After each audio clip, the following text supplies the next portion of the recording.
ang Bombo Radio Philippines. Fully digitalized. Numero 1 sa balita, komentaryo, drama at serbisyo publiko. Bombo Radio Philippines. Bombo Radio Philippines. Ang inyong number 1 at most trusted radio network in the country. Basta Radio Bombo! Oras sa Bombo Radio Iloilo, Philippine Standard Time, 55 minutos na nakaligad sa takna siningala sa 11. Welcome sa pagpalagad sa Bombo Hanay sa 2-3 FM, Bombo Radio Iloilo, ang flagship stations on the number 1 most trusted radio network in the country, ang Bombo Radio Philippines. Adlaw kita karon sa Huwebes, Mayo 30, tuig 2024. Sa gihapon ni mo lang ganimo ang kurman, Bombot Shama Blanco Hover sa madalaguan kag mga nagapaw na karon nga mga balita. Opisina ni Vice Mayor Jeffrey Ganson, wala pa sang may nabaton sini iyang official communication nagikan sa talatapan ni Governor Arthur Defensor Jr. kung bala kansilado o kung madayon pa ang pagpanumpa sa Partido Federal ng Pilipinas. Sa dugang pa nga mga balita, Department of Public Works and Highways Regional Office 6 nagahingyo sa Iloilo City Council sa pagpanigayon sa special session agod nga maistoryahan sa maayong compliance issue na tuhoy sa pagpauntat sa construction sa seawall sa Rizal, Palapala kag Tanza Bonifacio. Sa dugang pa nga mga balita kag impormasyon, Congressman Nonoy Lawrence Defensor ginako nga dako ang bulig kag nagmag-an ang pagtukod sa mga proyekto sa Iloilo bangon mayara sa party list nga nagabulig ilabi na sa infrastruktura. Muli madalagkuan mga balita, issues kay impormasyon main sentro karon sa aton sining pagpangalagad sa gihapon diri sa palatuntunan na Bombo Hanay sa Udo. Istoryahan man karon naton ining mga nagalagaw nga istorya nga may nakasiplat kuno sa kay former City Mayor Jeddah Patrick Mabilog sa may distrito sang Molo. Rason kuno banwa nga mayara sang posibilidad nga may duha sini ka mga nagapapili nga konsihal sa palabuton sini nga 2025 midterm election sa Uswag partido sa Partido Uswag ang posibleng kakson o ano plastada sini Banwa kag ang ibulos kuno sa ila executive assistant to the mayor ang apo ni former vice mayor Giling de la Llana kay makalilibog sang ulo nga kada appoint sang executive assistant ginapatambong sa sesyon kay ginabayaw sa angkamot o amo nang palamangkutanon sang pipila. Anong mga posibilidades kung narigin man rin si former City Mayor Jed Patrick Mabilogaw? Ano maupod sila ni Congresswoman Jamjam Barunda? Istoryan ni mga balita kag impormasyon, subong man update sa politika pagbalik naton sa paray nga pagpalayag sa Bombo Hanay sa Uto pagkatapos ang Bombo Network News. Magtuon sa balay ipaanggid sa eskwelahan nga madamo ang tawo. Isa ka panugyan para epektibo ang pagtuon sa balay, amo ang pagpangita sa designated area agud nga matiniran kung ikaw nagasulat, nagabasa o kung nag-review. Pwede man nga lamesa sa kusina o kung sa desk sa gawa sang inyo nga balay, pero hindi gid maghigda sa imo nga katre samtang nagatuon. Ini bagod nagakatemptar gid ikaw nga magpiyong-piyong, tubtub nga dalayon na ikaw nga matulugan. Siguraduha man nga malimpyo kag organisado ang lugar nga imo ginatun-an. Ini nga pahanumdom ang ginadulong sa imo sang the number 1 and most trusted rate. Ito ang Bombo Radio Philippines. Fully digitalized.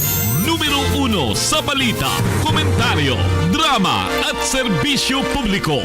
Bombo Radio Philippines. Bombo Radio Philippines. Ang inyong number 1 at most trusted radio network in the country. Basta Radio Bombo! This is Bombo Network News Noontime Edition, broadcasting live at Bombo Radio Broadcast Center, Makati City, Philippines. Araw ngayon ng Webes, Mayo 30 taong 2024.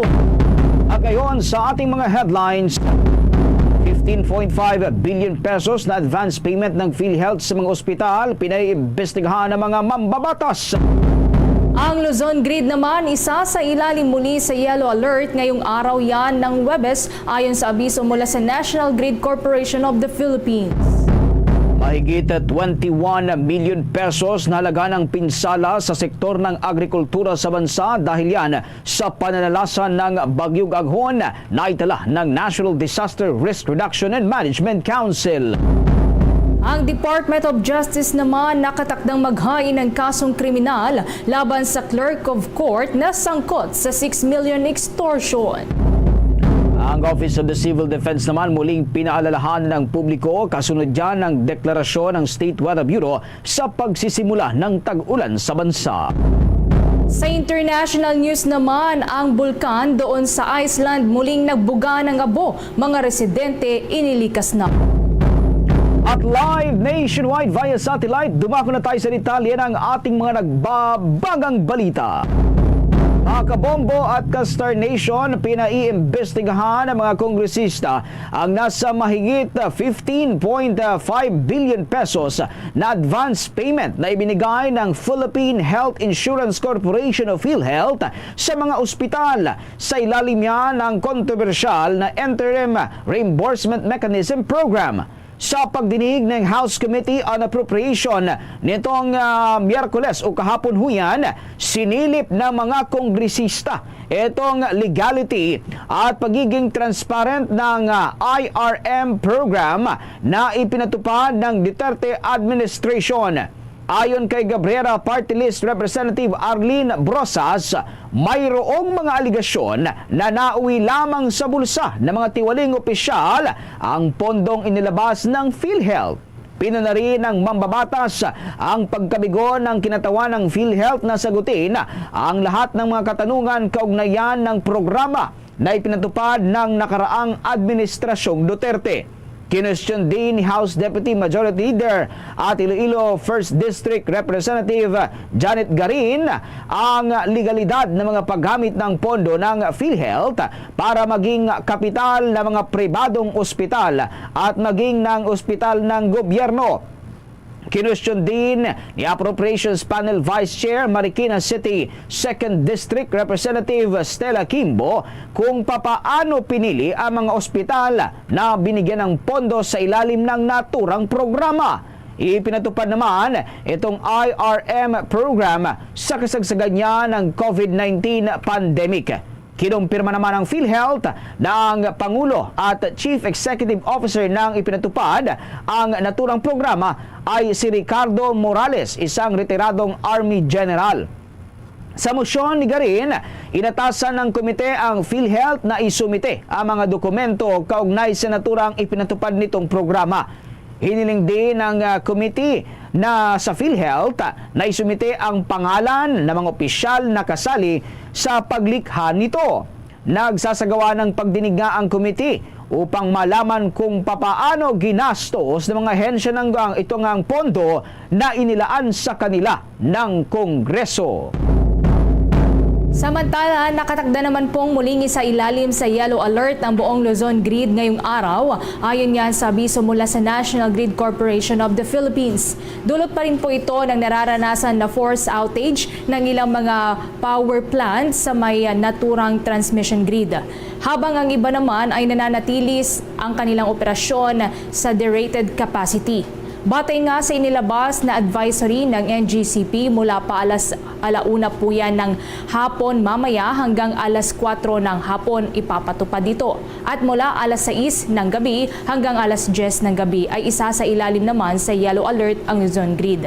Samantala sa kabilang banda ay mananatiling nasa normal na kondisyon ang mga transmission grid sa Visayas at Mindanao.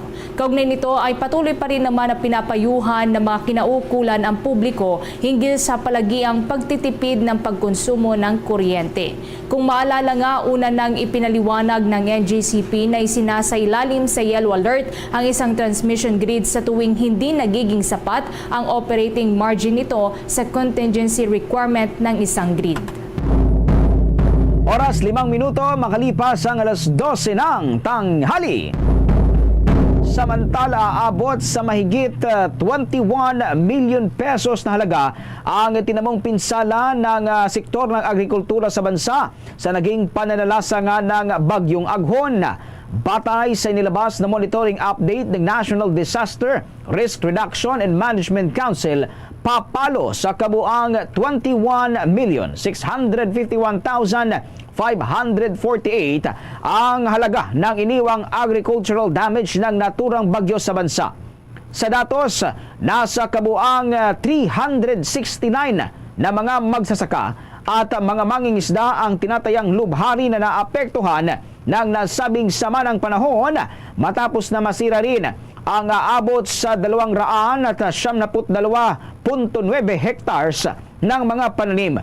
Gayon din ang napinsalang livestock, poultry farm at fisheries na tinatayang may katumbas na halaga na aabot naman sa 448,300 pesos. Samantala, kaugnay nito ay tiniyak naman ang pamahalaan na magpapatuloy pa rin ang kanilang mga ipinapaabot na tulong para yan sa mga individual na naapektuhan ng nagdaang kalamidad, partikular na sa mga industriya ng agrikultura at upang matulungan muling makabawi ang mga ito sa kanilang mga nawasak na kabuhayan ng dahil yan sa naturang bagyo. Samantala, wala naman po ang bagyong Aghon sa bansa, ngunit naiwan pa rin sa mga evacuation center ang ilang pamilya na naapektuhan ng bagyo. Batay nga sa datos na nilabas ng Department of Social Welfare and Development, pumapalo na lamang sa higit sa 1,400 pamilya. Nakatumbas po yan ang aabot sa 5,676 na individual ang namamalagi ngayon sa halos 100 na mga tinalagang evacuation center. Ayon pa sa ahensya, sa ngayon ay nabawasan na ito kumpara naman sa mga nakalipas na araw. Aabot naman sa 5 kabahayan ang naitalang totally damage dahil sa mga pag-ulan na bunsod yan ng bagyo. Pumapalo naman sa 21 kabahayan ang naiulat na partially damaged dahil sa epekto ng naturang sama ng panahon. Wala namang patid ang pagpapaabot ng ahensya ng kaukulang mga tulong, partikular na ng mga relief efforts para sa mga pamilyang naapektuhan. Tinataya naman na abot sa 3.6 million pesos na ang kabuang halaga ng mga humanitarian assistance na ipinamahagi para sa mga biktima ng bagyo. Samantala, nagpapatuloy nga itong printing ng official ballots at iba pang forms ng Commission on Elections para yan sa June 29, 2024 na isa namang plebisito. May kaugnayan ito sa territorial boundaries ng 20 barangay ng Las Piñas City na may usapin ukol yan sa approve cadastral survey ng Department of Environment and Natural Resources o DENR. Ang nasabing mga plebisito ay magsisilbi namang paraan upang masubukan ito ngang mga sistema sa halalan na maaaring magamit naman sa 2025 national and local elections. Bilang transparency effort, binuksan ng naturang poll body sa observers ang actual printing of ballots at iba pang mga dokumento. Ginaganap ang paglilimbag sa National Printing Office dyan sa may bahagi ng Diliman sa lungsod ng Quezon. Sa iba pang balita, nakatakda naman na magkasa ng fishing expedition sa West Philippine Sea ang isang grupo ng mga mangingisda na pambansang lakas ng kilusang mamamalakaya o pamalakaya ngayong araw. Sa gitna rin ito ng inanunsyong unilateral fishing ban ng China sa West Philippine Sea, kung saan nga ay nagbanda pa ito na aarestuhin din ng mga tauhan ng China Coast Guard ang sinumang individual na manghihimok umano sa kanilang inaangking teritoryo na hindi dumadaan sa kaukulang paglilitis. Ayon nga sa National Vice Chairperson ng grupong pamalakaya na si Ronel Arambolo, layunin daw ng kanilang isasagawang aktibidad na bigyang diin at itaguyod ang karapatan ng mga mangingisdang Pilipino sa may West Philippine Sea na nasa loob yan ng teritoryo ng ating bansa. Sa layon na 20 hanggang sa 30 nautical miles mula sa bayan ng Masinloc nila, pinaplano na isagawa ang kanilang fishing expedition. Mamaya ngang alas 3 po ng hapon ay isasagawa naman ang send-off mass para sa naturang aktibidad. Habang alas 4 naman ng hapon, magsisimula ang kanilang paglalayag. At ang fishing expedition naman ay isasagawa bandang alas 7 na yan ng gabi at nakatakda rin naman na makabalik sa Pampang bukas, araw po yan ng Biyernes, bandang alas 6 ng umaga. Sa iba pang mga may init na balita sa oras na ito, pinakakasuhan na ng Department of Justice ang isang acting clerk of court sa Pasay City Regional Trial Court na sangkot sa 6 million pesos extortion. Nagdemand at tumanggap umano ang naturang sospek ng halaga bilang kapalit nga ng isang paborableng desisyon ng isang civil case na hinahawakan naman ni RTC Judge Albert T. Cansino. Kinilala ito na si Mary Joy P. Lagman na maharap naman sa mga kasong direct bribery sa ilalim ng Article 20 o 210 of the Revised Penal Code as amended at maging sa paglabag sa Republic Act No. 3019 o mas kilala bilang Anti-Graft and Corrupt Practices Act at paglabag naman sa Republic Act 6713 o mas kilala bilang Code of Conducts and Ethical Standards for Public Officials and Employees. Samantala, ang resolusyon na inilabas naman ni Senior Assistant Prosecutor Philip L. de la Cruz habang inaprubahan naman ito ni Prosecutors General Benedicto A. Malcontento sa rekomendasyon naman ni Senior Deputy State Prosecutor Richard Anthony Fadolion. Subject for regular preliminary investigation ang reklamong inihain rin laban kay Judge Cansino ng RTC Branch 108 na may hawak nga ng naturang kaso na itinuturong ang dahilan kung bakit nga tinanggap netong clerk itong 6 million pesos na halaga bilang kapalit yan ng paborableng ang desisyon doon sa civil case na hawak ng naturang hukom. Nag-ugat ang reklamong ito matapos nga na makatanggap ang Supreme Court Judicial Integrity Board ng isang email complaint. Matapos naman na maberipika ng National Bureau of Investigation, natukoy nito itong ang lokasyon ng naturang sospek at itinuturo nga ang naturang sospek na nagtatrabaho dyan sa may naturang branch o dyan sa may RTC. Sinuspindi na rin ng Korte Suprema itong si Judge Cansino at maging itong sospek na si Lagman bilang bahagi ng administrative proceedings sa reklamong inihain laban sa kanila. Bombo International News. Nagpadala ng lobo na may laman na basura, toilet paper at dumi ng hayop ang North Korea sa teritoryo ng South Korea. Ayon yan sa mga ulat. Ayon sa Joint Chief of Staff ng Seoul dun sa South Korea, ilang unidentified objects na pinaniniwalaang nagmula sa North Korea ang nakita sa may Gyeonggi-Gangwon border area. Para naman sa military ng South Korea, isa itong low-class actions at kasalukuyan na umano nila itong inaaksyonan. Pinaalalahanan din nito ang mga residente na huwag na munang magkaroon ng outdoor activities at huwag lumapit sa mga unknown objects at i-report agad ito sa mga otoridad. Binigyang diin din ng Joint Chief of Staff ng South Korea na nilalabag ng North Korea ang international law at isa umano itong banta sa kaligtasan at seguridad ng mga tao roon. Dahil dito, hinimok nito ang North Korea na agad nang itigil ang hindi makatao at low-class na aktibidad nito.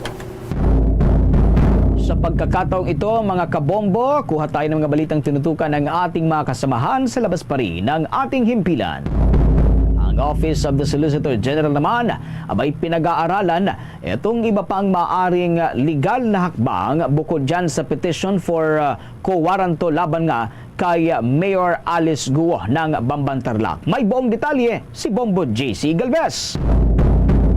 Sinabi ni Solicitor General Minardo Guevara na may iba pang maaring legal na hakbang bukod sa petition for quo warranto ang pinag-aaralan ng Office of the Solicitor General laban kay Bamban Tarlac Mayor Alice Guo. Ayon kay Soljan Guevara, pinagsasama-sama pa nila sa ngayon ang mga nakalap na ebidensya mula sa iba't ibang ahensya ng gobyerno ukol kay Mayor Alice. Ito'y para malaman kung may matibay na basihan upang maghain ng petition for quo warranto laban sa alkalde. Kabilang din niya sa tinitingnang ebidensya ay ang mga testimonya na ibinigay ni Mayor Alice sa pagdinig ng Committee on Women na pinamumunuan ni Senadora Risa Ontiveros dahil public record naman ng mga ito. Git pa ng opisyal, hindi muna nila maisa sa publiko kung ano ang mga legal na hakbang na kanilang gagawin hanggat hindi sila nakatitiyak kung ano ang mga ebidensya na susuporta rito. Naisaan niya nila masiguro na malakas ang kaso na may ahain nila laban kay Mayor Alice. We're still consolidating evidence gathered from various sources and various government agencies to determine if there is good reason to institute quo warranto. But that's not what we're only looking at. No? There may be other possible causes of action other than quo warranto which may be suitable. So we would not like to announce what these legal actions are until we are sure kung anong ebidensya ang sustain ng any legal action. So I hope you will bear with the OSG. We want to make sure that we can present an airtight case. No, we do not want to make announcements kung hindi naman namin mababakpan ng ebidensya. So we'll gather and finalize, consolidate all available evidence, and on the basis of this evidence, we'll determine exactly what cause of action, what kind of legal action or complaint we are going to file. But for now, it's too premature to say that we have a basis to file a quo warranto proceeding against the mayors. Para sa Bombo Network News, ako si Bombo JC Galvez nag-uulat para sa #1 and most trusted radio network in the country, Bombo Radio Philippines Basta Radio. Bombo! Commute time, iced coffee time. It's Dunkin' Coffee time. Ketchup time, Spanish latte time. It's Dunkin' Coffee time. Right time, hot brewed coffee time. It's Dunkin' Coffee time. Anytime is the best time for Dunkin' Coffee. With a signature taste and variety of flavors, best enjoyed anytime, anywhere. Anong time na? It's Dunkin' Coffee time. Sa karagdagan pang balita mula sa mataas na kapulungan ng Kongreso, hindi daw nakikita ni Senator Cynthia Villar ang pangangailangan na gawing legal sa Pilipinas ang diborsyo dahil meron daw siyang masayang pamilya. Ito ang naging pahayag ng senadora matapos na aprubahan nga ng Kamara ang naturang panukala. Nagulat din si Senator Villar kung bakit ipinasa ito ng kanilang counterpart sa mababang kapulungan ng Kongreso. Kasama naman ni Senator Villar ang 6 pang senador na hanggang sa ngayon ay nagpahayag ng pagtutol sa panukalang batas. Kasama na sina Senate President Francis Escudero, dating Senate President Juan Miguel Zubiri, Senate President Pro Tempore Jingoy Estrada, Senator Francis Tolentino, Senator Joel Villanueva at Senator Ronald Bato de la Rosa. Ang mga pabor naman sa diborsyo ay sina Senator Risa Ontiveros, Senator Robin Hood Padilla, Senator Grace Poe, Senator Amy Marcos, Senator Pia Cayetano at Senator Raffy Tulfo. Samantala, tinitimbang pa ng ibang mga senador ang kanilang namang posisyon hinggil pa rin yan sa divorce bill. Oras 18 minuto makalipas ang alas 12 ng tanghali. Sa karagdagan pang mga balita na babagalan itong si House Committee on Appropriations Senior Vice Chairperson at Marikina City 2nd District Representative Stella Kimbo dito ho sa paggastos ng Department of Health sa kanilang annual budget. Sa oversight hearing ng komite ngayong araw, ipresenta ni Health Undersecretary Chiles Gerard Bravo ang budgetary performance ng ahensya para yan sa nagdaang taon at first quarter ng 2024. Dito ay iniulat nitong si Representative Bravo na 186 billion pesos o katumbas ho yan nang aabot sa 80% ang naging disbursement rate ng mahigit 254.92 billion pesos na budget allotment naman ng Department of Health para sa taong 2023, kasama na itong mga continuing appropriations. Habang sa first quarter ng kasalukuyang taon ay pumalo sa 256 billion pesos kasama na ang CONAP. Pinakamalaki ang ginastos ng Department of Health sa regional hospitals at other health facilities, maging sa kanilang mga medical assistance to indigent patients at health facilities enhancement program, pati na ang public health emergency benefits at allowances ng kanilang mga health workers. Pero pinuna ni Kimbo na sa laki ng pondong natitira sa Department of Health ay wala man lang itong alokasyon para pagandaan ang bagong variant ng COVID-19 na flirt. Punto pa ng kongresista, kahit na walang specific line item mula sa General Appropriations Act, ay maaari namang mapagkuhanan ng Department of Health ang Quick Response Fund at ang pondo ng Communicable Disease Prevention Program na halos hindi pa nagagamit.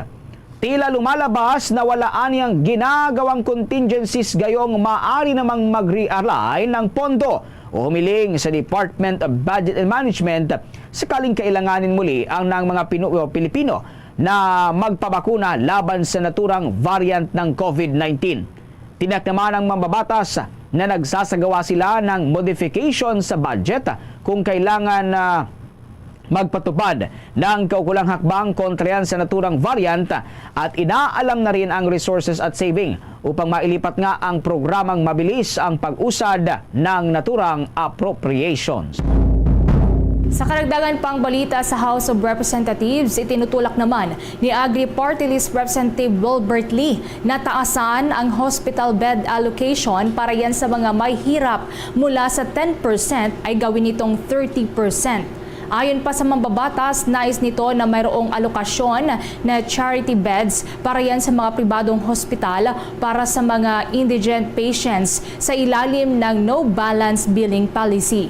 Ipinunto din ng kongresista na mahalaga na mas maraming bed capacity para sa mga pasyente na talagang nangangailangan dahil kalimitan ay sinasabi na wala ng available na ward at dito napipilitang maglabas ng pera ang pasyente.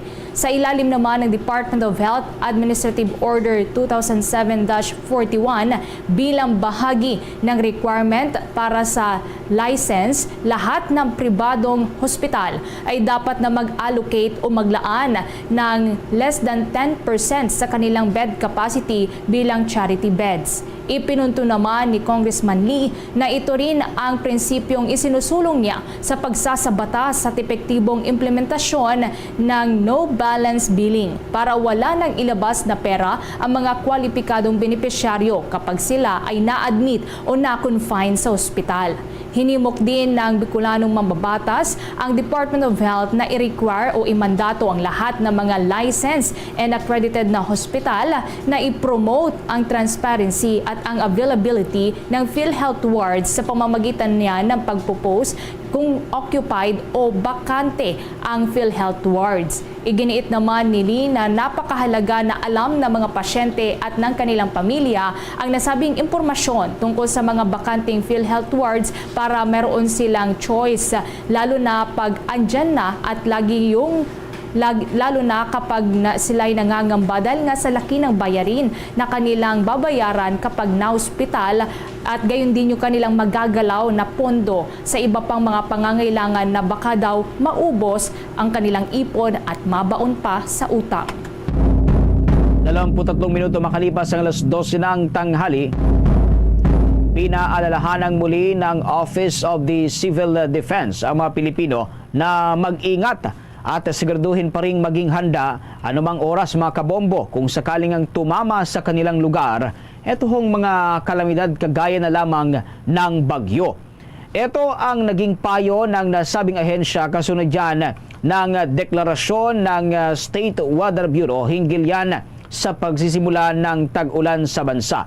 At batay nga sa inilabas na datos ng State Weather Bureau, posibleng umabot ho sa hindi bababa sa 17 bagyo ang maaring tumama dito yan pumasok sa Philippine Area of Responsibility sa loob ng kasalukuyang taon ito, itong 2024. Habang nagbigay naman ang Office of the Civil Defense ng iba't ibang mga kaukulang impormasyon na dapat nga malaman at dapat rin napakatandaan ng publiko ngayong panahon na ng tag-ulan.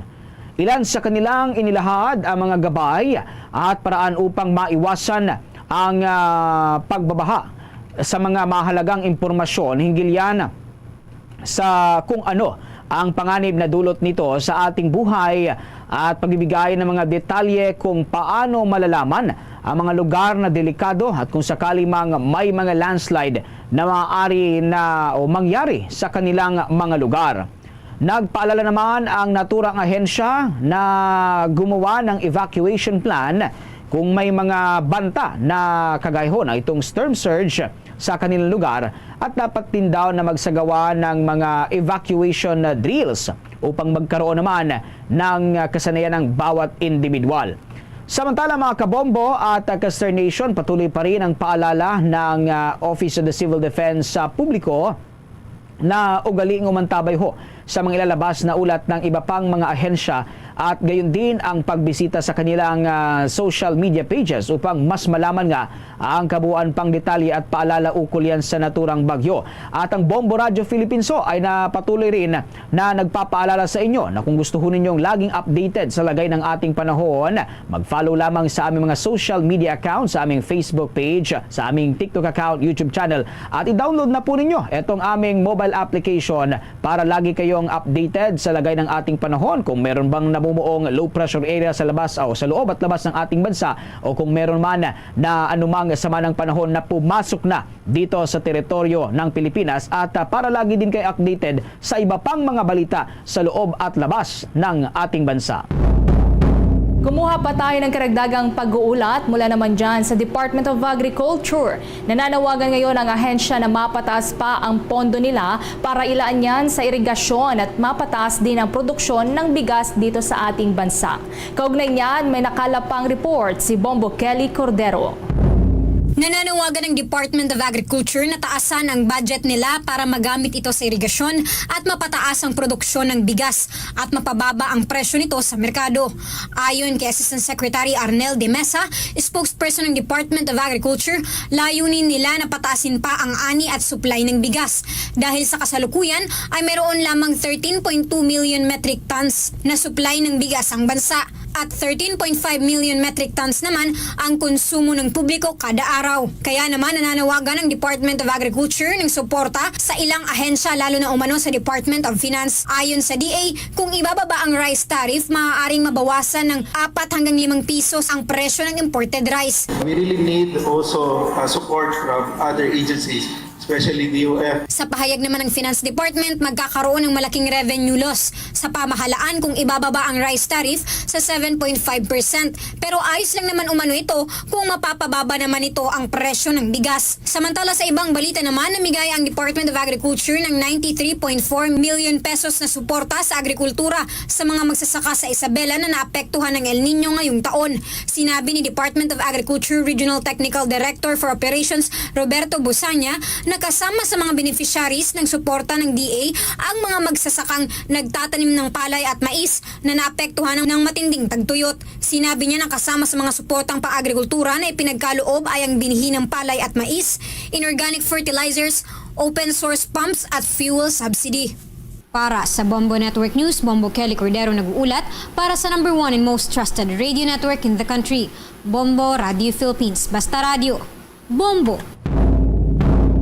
Sa kabila ng nagdaang bagyong Aghon sa bansa, patuloy pa ring nababawasan itong level ng tubig sa Angat Dam.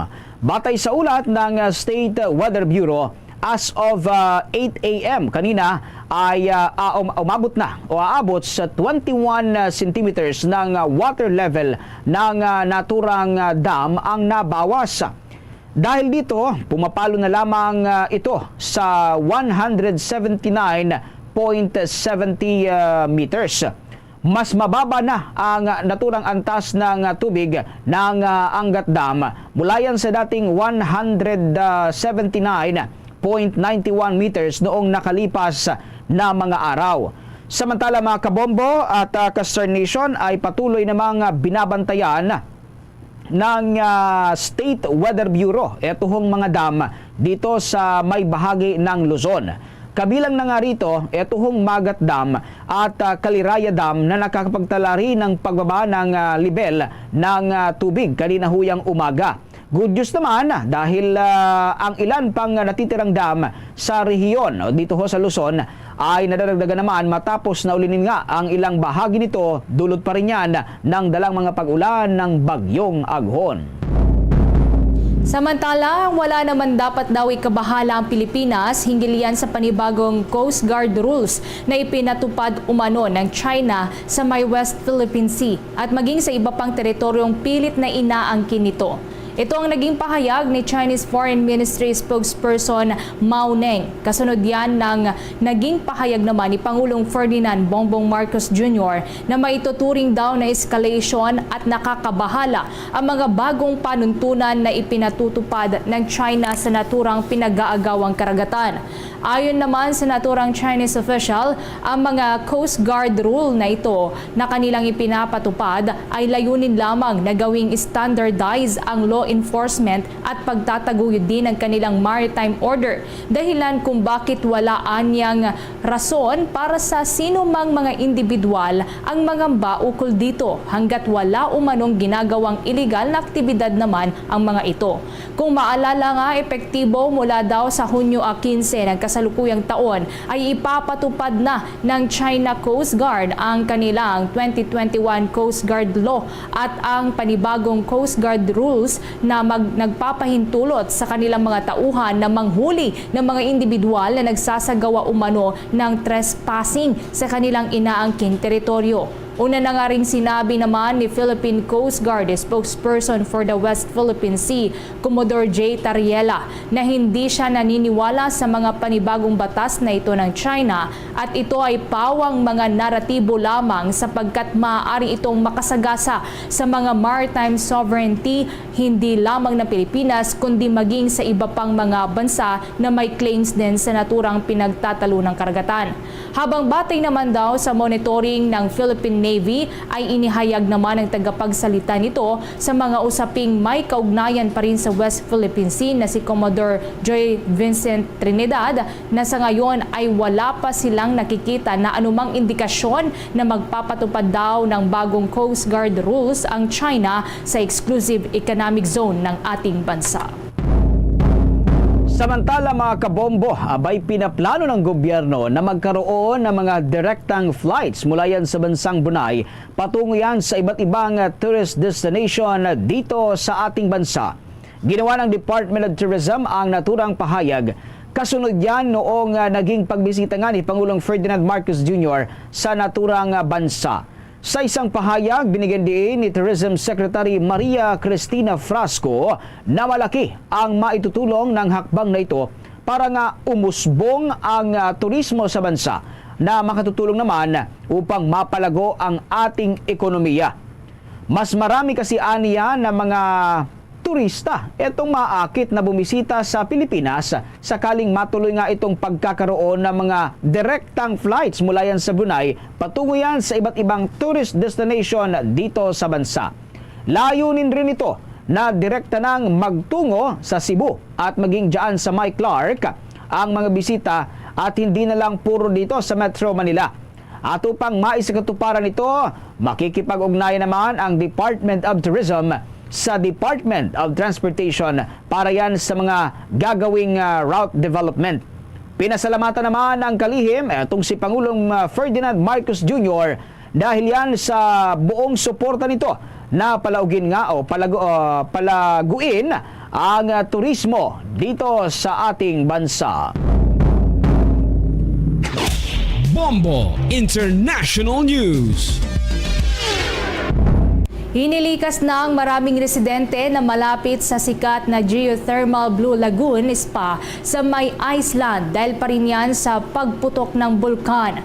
Naitala nga ng Icelandic Meteorological Office ang pagbuga ng nasa 2.5 kilometrong abo mula sa bulkan na umabot yan sa Sandnokgigar sa may bahagi po yan ng naturang lugar. Ito na ang panglimang beses daw na pumutok ang nasabing bulkan mula pa noong Disyembre ng nakalipas na taon.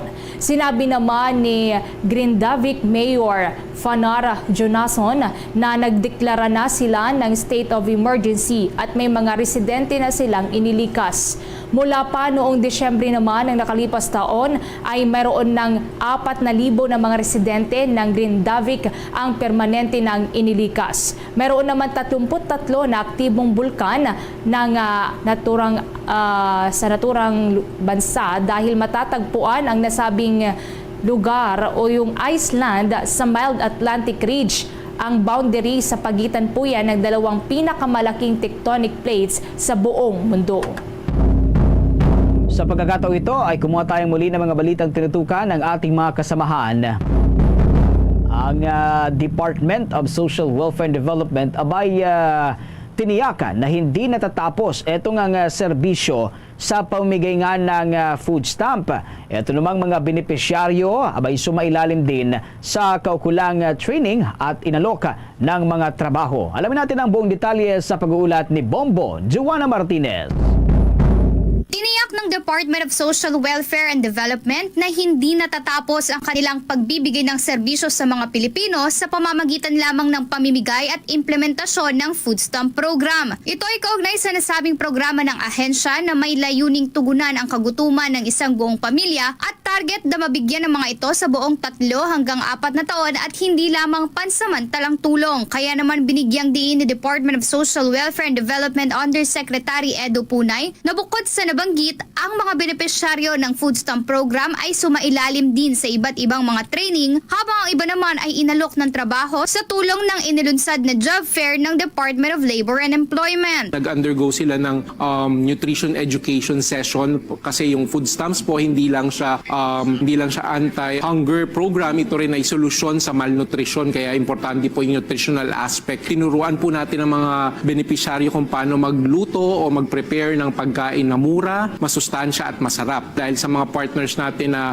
national government agency tulad ng TESDA at DOLE, nakapacitate din natin yung mga benepisyaryo, sila yung nag-undergo ng TESDA training, TESDA skills training para magkaroon sila ng skills at na magagamit nila sa paghahanap ng trabaho at dahil dyan, pinasok din sila ng DOLE sa mga job fair. Dagdag pa niya dahil sa pakikipag-ugnayan ng Department of Social Welfare and Development sa Technical Education and Skills Development Authority at Department of Labor and Employment, ang mga benepisyaryo na nakiisa sa naturang programa at sumailalim sa mga pagsasanay ay kalaunay nagkaroon na rin ng trabaho. Batay ito sa binabang mandato sa kanila ni Pangulong Ferdinand Bongbong Marcos Jr. na magkaroon ng whole of government approach ang Department of Social Welfare and Development. Dito kasi ay kinakailangan na lahat ng ahensya ng gobyerno ay magsasama-sama at magtutulungan upang ang kanilang mga ilulunsad na mga programa at proyekto ay pangmatagalan, sustainable at lubos na nakatutulong para sa ating mga kababayan. Samantala, inaasahan naman na sa buwan ng Hulyo ay patutupad ng Department of Social Welfare and Development ang full implementation para sa food stamp program habang sa ngayon ay patuloy pa rin ang pagpapaabot ng naturang ahensya ng tulong para naman sa mga nasalanta dulot ng pananalasa ng bagyong Aghon sa ating bansa. Para sa Bombo Network News, Bombo Joanna Martinez nag-uulat para sa number 1 and most trusted radio network in the country,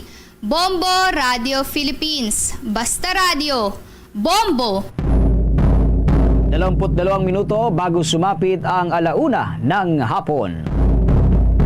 Sa iba pang mga balita mga kabombo, abay nakapagtala ng mga panibagong volcanic activity. Ito hong Philippine Institute of Volcanology and Seismology dyan ho sa may bahagi ng Taal Volcano.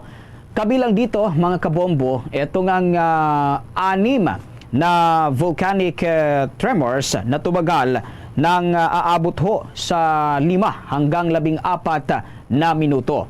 Nakadetect din ng 1,500 meters sa taas ng malakas naman na pagsingaw netong usok dyan sa may tuktok ng bulkan. Napadpad naman ito sa may Hilagang Silangan at patungo naman sa Hilagang Kanluran ng Bulkang Taal sa lalawigan yan ng Batangas.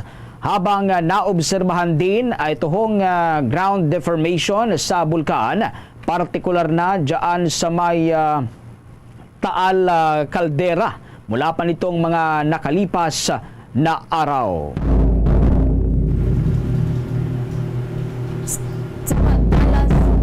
Sa iba pang mga balita, maaring sa taong 2026 daw ay magiging operational na ang unang bahagi ng North to South Commuter Railway. Ayon naman kay Philippine National Railway Chairman Michael Macapagal na sa susunod daw na taon ay may ilang bahagi nito na maaaring mapatakbo na.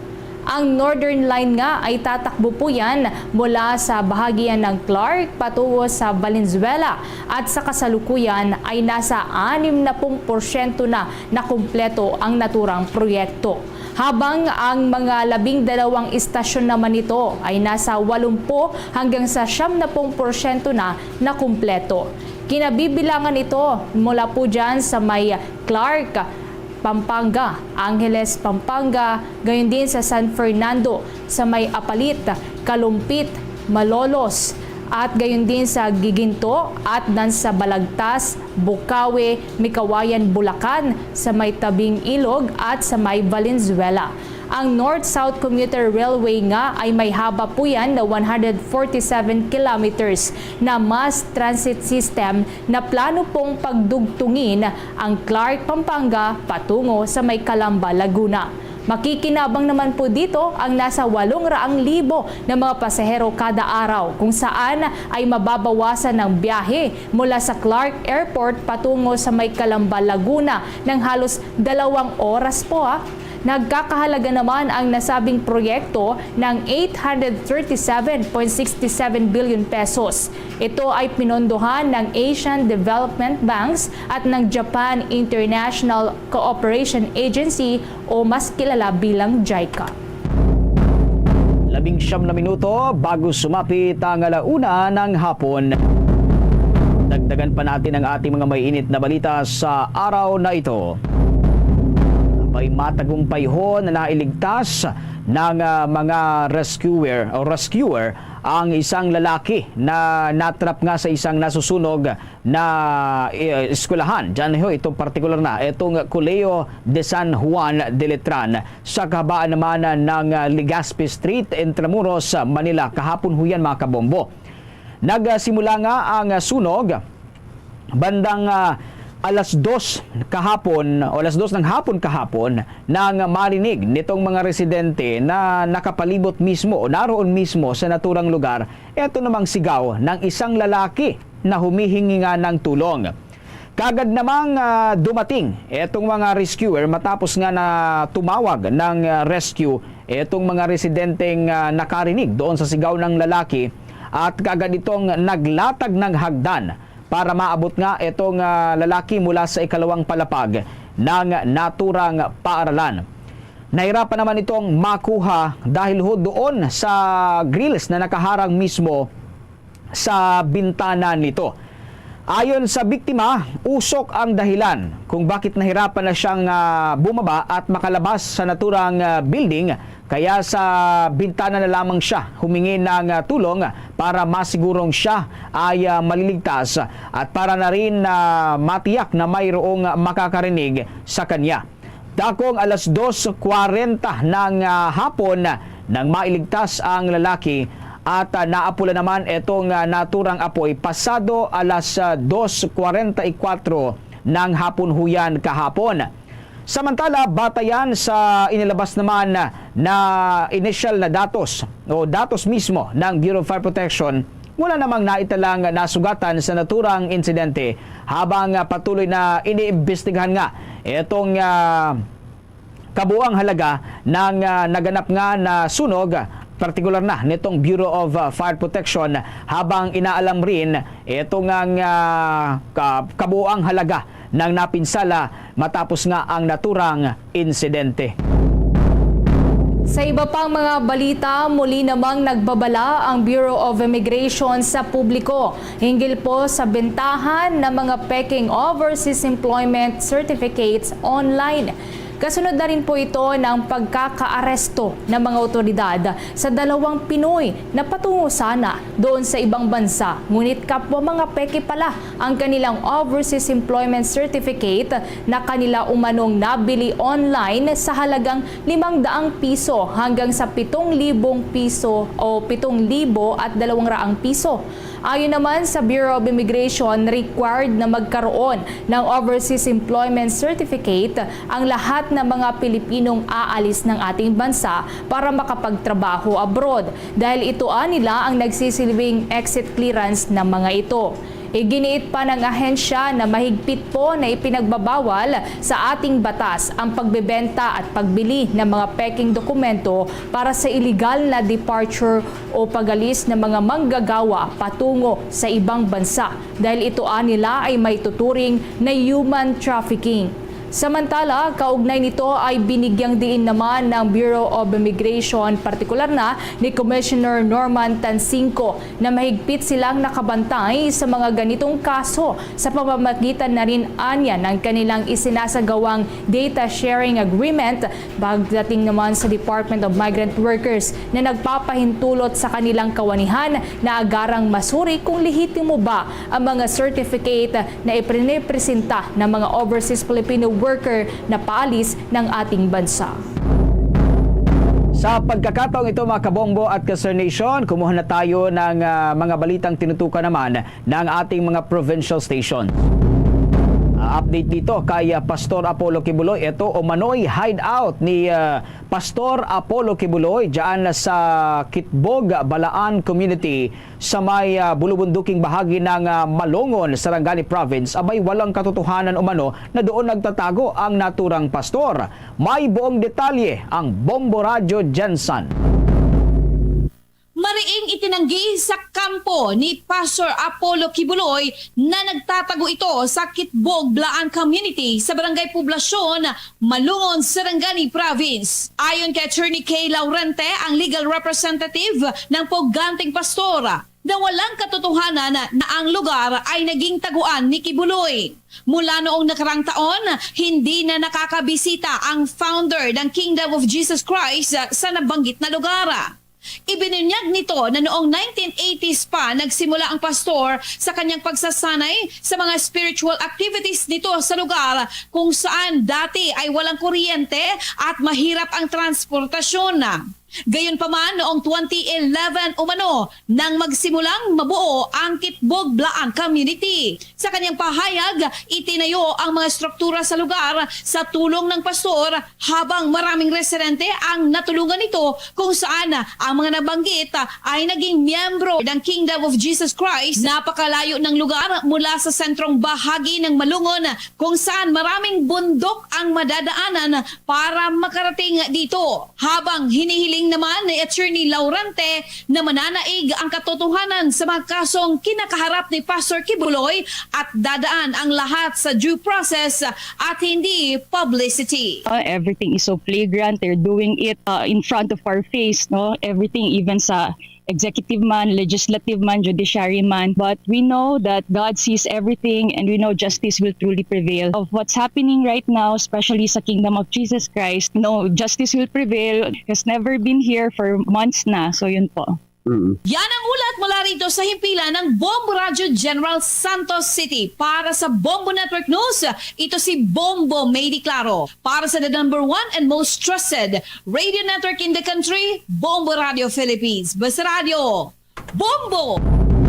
Samantala, ilang mga kemikal naman mula sa Shabu Laboratory sa may Catanduanes nakatakda raw na ibiyahe patungo sa PDEA National Office matapos nga ang pagwasak ng ilang mga Shabu equipment. Kaugnay niya ang tinutukan niya ng Bombo Radio Legazpi. Matagumpay na naisagawa ang pagwasak ng mga aparatos at equipment sa paggawa ng ilegal na droga mula sa Shabu Laboratory sa Barangay Paltas Mall, Verac, Catanduanes. Matatandaan na nadiskubri ang naturang laboratorio noong 2016 at nagsailalim sa mahabang panahon na investigasyon na ayon kay Philippine Drug Enforcement Agency Bicol Director Edgar Hubay sa panayam ng Bombo Rancho Legazpi na sa bisa ng court order ay inutusan ng tanggapan kasama ang Department of Justice at Philippine National Police na sirain ang naturang mga kagamitan na samantala ang mga chemical naman na ginagamit sa paggawa ng shabu ay nakatakdang ibiyahe rin patungo sa opisina ng Philippine Drug Enforcement Agency National upang maisagawa ang disposal. Nabatid na nahirapan umano ang mga chemist sa pag-identify ng naturang mga kemikal dahil natanggal na ang label ng mga ito dahil sa paglipas ng mahabang panahon. Samantala ang mismong gusali umano ng Shabu Laboratory ay hindi pa malinaw kung kailan gigibain dahil nagpapatuloy pa rin ang kaso. Tatanggalin natin yung chemicals tatanggalin na natin yung equipment. Basically, ang may iwan yung building na lang yung building, which is already hazardous na rin kasi medyo mabuhay na. Parang magigiba na nga So yun lang siguro ang babantayan ng ating mga kapulisan. Para sa Bombo Network News, mula rito sa Bombo Rancho Legazpi, ito si Bombo Romela Sakayan Wanda sa nag-uulat for the number 1 and most trusted radio network in the country, Bombo Radio Philippines. Basta Radio, Bombo! Ito namang Cebu Archdiocese Council of Leyte abay tinutulan ang pagpasa ng Absolute Divorce Bill sa bansa. May buong detalye ang Bombo Radio Cebu. Nagpahayag ng kanilang pagtutol sa pagpasa ng divorce bill ang mga kinatawan mula sa Commission on the Leyte Archdiocese of Cebu, Commission on Family and Life at Human Life International. Sa panayam ng Bombo Radio Cebu kay Sister Faye Barino, ang chairman ng Commission on the Leyte Archdiocese of Cebu, sinabi nito na isang kalapastangan sa banal na utos ng Diyos ang diborsyo. Inihayag ni Barino na pinoprotektahan ng konstitusyon ng Pilipinas ang kasal bilang isa sa mga haligi sa pagbuo ng isang institusyong panlipunan, kung kaya't ang diborsyo ay hindi tugma sa nakapaloob sa umiiral na batas sa bansa na nagpoprotekta sa bawat pamilya. Gayunpaman, hindi rin kinaila ng nasabing komisyon ang hamon sa pagsasama ng mag-asawa. Ngunit di umano'y kinakailangan lang ang suporta at gabay sa pamamagitan ng mga payo at pangangalaga para sa kanila. Binigyang diin ni Barino na sa halip ng hiwalayan, maaring humingi pa ng ibang legal remedies ang mag-asawa tulad ng legal separation, annulment, o declaration of nullity of marriage. As chair of the Commission on the Leyte here in the Archdiocese of Cebu, we stand by the stand of the Church against the passage of the divorce bill. First, because marriage is a sacrament; it is not made by man, and no one can separate the man and woman who is bound by the sacrament of marriage. So we oppose strongly the passage of the divorce bill. As Christian, as Catholic, and as a married couple, I truly believe in the sanctity of the marriage. Ating napakinggan si Sister Faye Barino, ang chairman ng Commission of the Leyte Archdiocese of Cebu. Mula rito sa lungsod at lalawigan ng Cebu, ako si Bombo Kenapor para sa number 1 and most trusted radio network in the country, Bombo Radio Philippines. Basta Radio, Bombo! Ang Department of Public Works and Highways naman nananawagan sa publiko na iwasan na ang pagtawag na killer curbs sa bangin doon sa Mayantike, kung saan nahulog nga ang isang bus at halos 20 ang namatay. Kaugnay niyan, may karagdagan pang pag-uulat ang Bombo Radio Iloilo. Nanawagan ng Department of Public Works and Highways sa publiko na iwasan na ang pagtawag na killer curve sa bangin sa barangay Igbok, Cagay, Hamtik, Antique, kung saan marami na ang namatay. Sa panayam ng Bombo Radio Iloilo kay Engineer Sunny Boy Oropel, Officer in Charge ng Department of Public Works and Highways Region 6, sinabi nito na nagsagawa na sila ng feasibility study upang gawing tuwid ang kalsada. Ayon kay Oropel, ang nangyaring pagkahulog ng series bus noong Disyembre noong nakaraang taon, kung saan 11 ang namatay, ay isolated case lamang. Anya, kasalanan ng driver ang pangyayari at hindi dapat isisi sa kalsada. Matandaan na nangyaring trahedya sa bulubunduking bahagi ng highway na walang barrier o harang. Galing sa Iloilo City ang bus at papuntang San Jose Antique nang mangyari ang insidente. Sinuri pa umano ng driver ang bus bago sila nagpatuloy sa biyahe.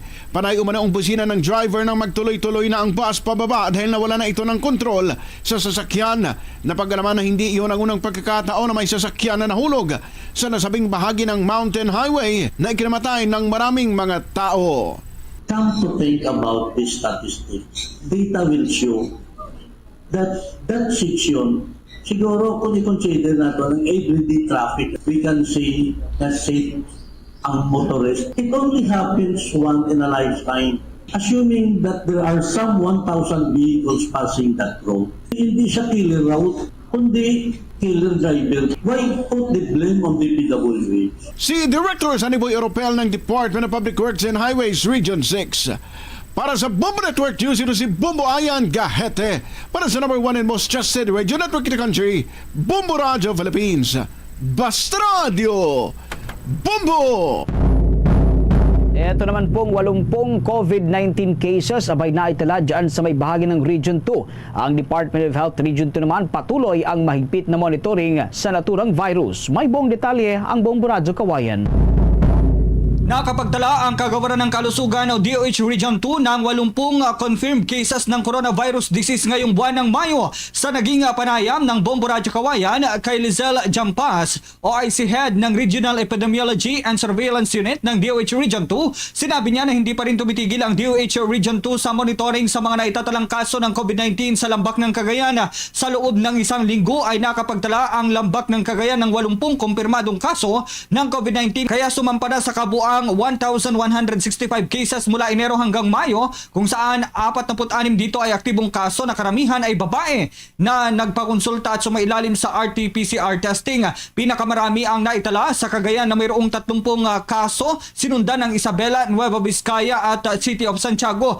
Madala sa mga naitatalang kaso ay local cases at may travel history mula sa iba't ibang lugar. Nakapagtala rin ang DOH Region 2 ng 37 nasawi dahil sa COVID-19 na pawang may mga comorbidity. Anya, bagamat mataas ang naturang bilang ay 44% itong mas mababa kumpara sa mga reported cases noong nakaraang taon. Sa ngayon nananatiling ang Region 2 ay nasa low risk classification, habang moderate naman ang 2-week growth rate sa buong Lambak ng Cagayan.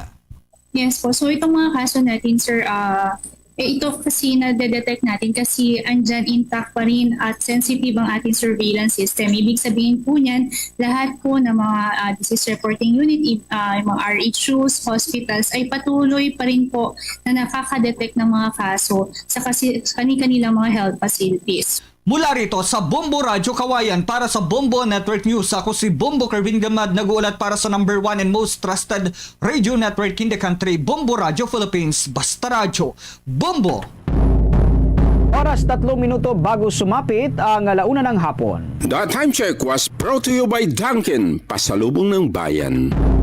Mga Kabombo at Star Nation, bago po ang ating Orasyo Pirata, nais namin kayong muling imbitahan na maliban sa Bombo News Center, abay maaari din po ninyong matunghayan ang ating 31 fully digitalized AM at FM stations sa pamamagitan ho ng ating mga social media accounts. Available ho ang mga programa ng Bombo Radio Philippines sa ating Facebook pages, YouTube account o YouTube channel at maging sa ating TikTok account, at available rin ito sa pamamagitan ho ng mobile application na maaari nyong ma-download sa pamamagitan ng Google App Store at Apple Store. Para naman sa mga karagdagang mga balita at mahalagang impormasyon, o galiin ring tumutok sa mga provincial stations ng Bombo Radio Philippines. Para ho sa ating mga kababayang mga Bisaya, syempre nariyan ang Bombo Radio Davao, ang Bombo Radio Cagayan de Oro, ang Bombo Radio Butuan, maging ang Bombo Radio General Santos. Sa ating mga kababayang Ilonggo, nariyan ang Bombo Radio Coronadal. Mga Kabombo Castor Nation, samahan niyo po kami na manalangin ng Orasyong Pirata for deliverance from calamities. Almighty Father, we raise our hearts to you in gratitude for the wonders of creation of which we are part, for your providence in sustaining us in our needs, and for your wisdom that guides the course of the universe. We acknowledge our sins against you and the rest of creation, nature. We have confused your command to subdue the earth The environment is made to suffer our wrongdoing, and now we reap the harvest of our abuse and indifference. Global warming is upon us. Typhoons, floods, volcanic eruption, and other natural calamities occur in increasing number and intensity.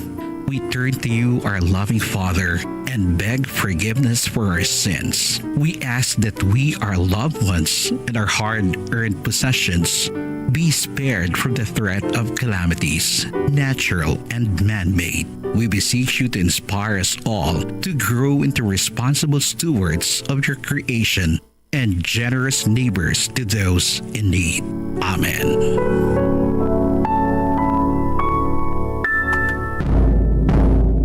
Luzon, Visayas, Mindanao at sa buong mundo, yan ang kabuuan ng ating mga balita para sa pagtanghaling edisyon ng Bombo Network News.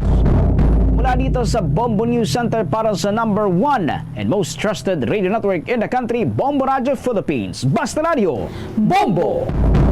Sa udto sa gyapon kapuri mo Bombo Chama Blanco Hover. Standby sa aton sining mga kabombo sa dugang mga balita kag impormasyon diri sa aton sini karon iyang pagpangalagad. Hibalo naton ang latest diri update kita sa politika sang may kantanan sa sining pagsumpa bala sa Partido Federal ng Pilipinas sa mga opisyal man diri kag subong man mga aspirants no sa pagkakonsihal sa palabuton sining midterm elections. Di sa karon ang talatapan ni Vice Mayor Jeffrey Ganson, way pasang may nabaton sining official communication sa talatapan ni Governor Arthur Defensor Jr. kung bala madayon pa o kung kansilado na ining pagsumpa sa mga aspirants kag pila ka mga opisyal, incumbent official diri sa syudad sang Iloilo. Jel, sa report, please come in. Ginkumpirma Bombotsam ni Iloilo City Vice Mayor Jeffrey Ganson nga wala gid ini siya sang may nabaton nga bisan ano nga klase nga sulat abi halin sa opisina ni Governor Arthur Defensor Jr. bilang update sa nakatalana akuntani nga pagsumpa ni Miss Raisa Treñas sa Partido Federal ng Pilipinas. Madumduman naging kumpirma ni Mayor Jerry Treñas sa bahin sang Bombo Radio nga sa NUP na lang gid masumpa ang iya nga bata. Sa interview sa Bombo Radio kay Vice Mayor Jeffrey Ganson, iyaging pahayag nga wala man sang sulat abi nga nagahambal nga postpone sa liwat upon hindi nagid abi madayon ang pagpasumpa sa mga kabombo naton. Kumbaga, Bombotsam notification kuntani nga sa base man abi sa una nga gipromesa sa kampo ni Mayor Jerry Treñas. Sunod diri kay Vice Mayor Ganson, base nalimtan lang ni Gov Defensor Junior ining sulat o kung update man abi kay basi damo man siya may ginaasikaso sa iya abi nga bahin nga political career. Patag niya nga bisan ano pa nga partido ang pag-istoryahan sa gihapon or sa iya abi nga bahin, siya full support sa gihapon si Presidente Bongbong Marcos Jr. Kung diin man siya nga partido kag ang iya diri nga kwantagid nga hambal ni Vice Mayor nga ang politika balabong siya papisan-pisan ini siya kag basta intact or ara ang imo integrity wala ka san dapat kahadlukan. Dugang padri sa natungdan nga di tuod kinanglan man ang partido when it comes sa magpatalagan ikaw especially kung local elections pero lain gid ang gusto sa mga pumuluyo nga hand in hand kaga kamustahanay in person ang gusto nila ma-experiensyahan ilabi na sa mga nagapadalagan diri sa bahin sang syudad sang Iloilo. Pamatian ta bala ang kabahin diri sa nga pagpahayag ni Iloilo City Vice Mayor Jeffrey Ganson sa aton interview. Wala pa man sila ka-communicate sa akon. Kay go wala na. So wala man kilanlan na. Depende kay Mayor. I think papisan mo lang ng politika mo. Kag ng public perception lang. As long as intact integrity mo, madlok ka man, wala ka partido. So it means with this one, though, stay put lang kanay kung di yung mga partido, it's just ang NUP, day mayor, ya, tapos ikaw ya, sir, wala, basically magupod ko sila sa NUP. Basta ako, kung mag-national election, BBM ko yan, to be honest with you. Hindi ko yung kabalibad, kaya iya first cousin, ano pangasawa, nablos ni sa wahon. Dumilit ito nga. Last time to yan, no? Pero subong wala naging si Gov Kapan. Wala na. Kasi lipat man siya. Dama man opera niya. Organize na naman yung iya. Ito yan. Padayo lang Japon, Vice, no? Wala problema. Tala, kung kabasa ka sa Biblia, wala yung problema kay you've been chosen ko before the foundation of the world. You are predestinated. Wala. Nakita ko ang organization ni Mayor. Talagang admirable. Kung for may kawan, sir, dapat on ground gid ang kampanya, gid on ground ang mas effective compare sa sa mga partido nga naglabay sa. Well, kailangan may partido, pero i-organize mo yung, like, gusto sa tao, yung mga hantuhan, sa istorya gid mo, so lain gid ya. Kaya ako kaya kapila ng libot tayo na sumunan. Bomba Cham na batian sang mga kabombo naton si Iloilo City Vice Mayor Jeffrey Ganzona. Alright. Ini si Bombo Angel Pichilierta na para sa number 1 and most trusted radio network in the country, ang Bombo Radio Philippines. Basta Radio, Bombo. Salamat, Bombo Angel Tan, sa imo siniyang report. Kung madumduman sa aton sining mga kabombo, before to or April or May, basta there was a time sinibanwa iyang gin-schedule na for tawag siya nga nga magsumpa sa Partido Federal ng Pilipinas. Si Inday Raisa Treñas Chiu kaupod sang pila sini ka mga incumbent kag aspiring city councilor. Ugaling why madayon kay may prior commitment kuno si Congressman Sandro Marcos,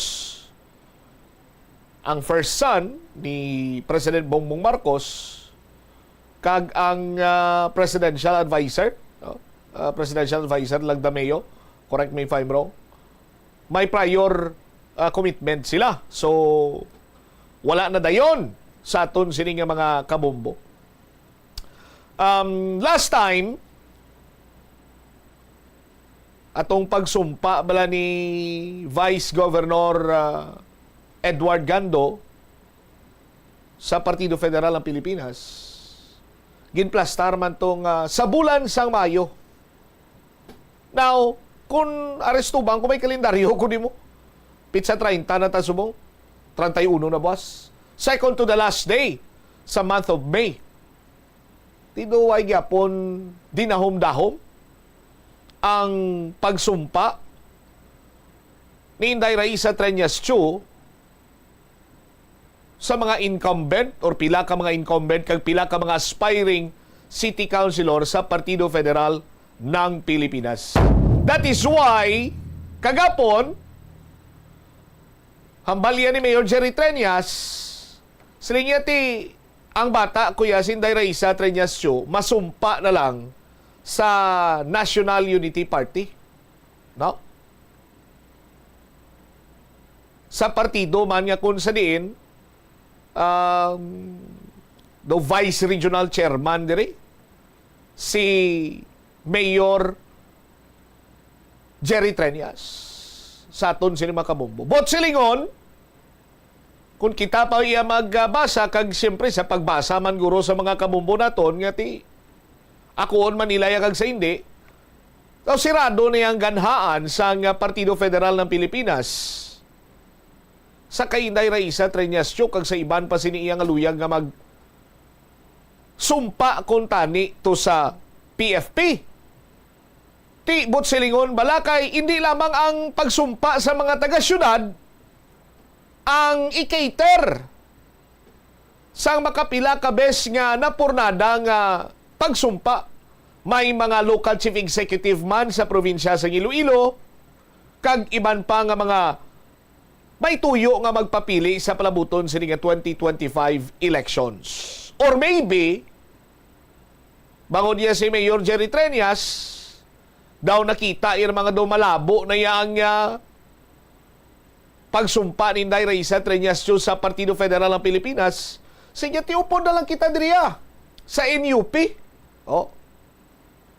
Sa aton sini makabumbo, total nagbiya naman dira si Lone District Congresswoman Jan Maronda kag dito siya nagsumpa sa lakas sa CMD.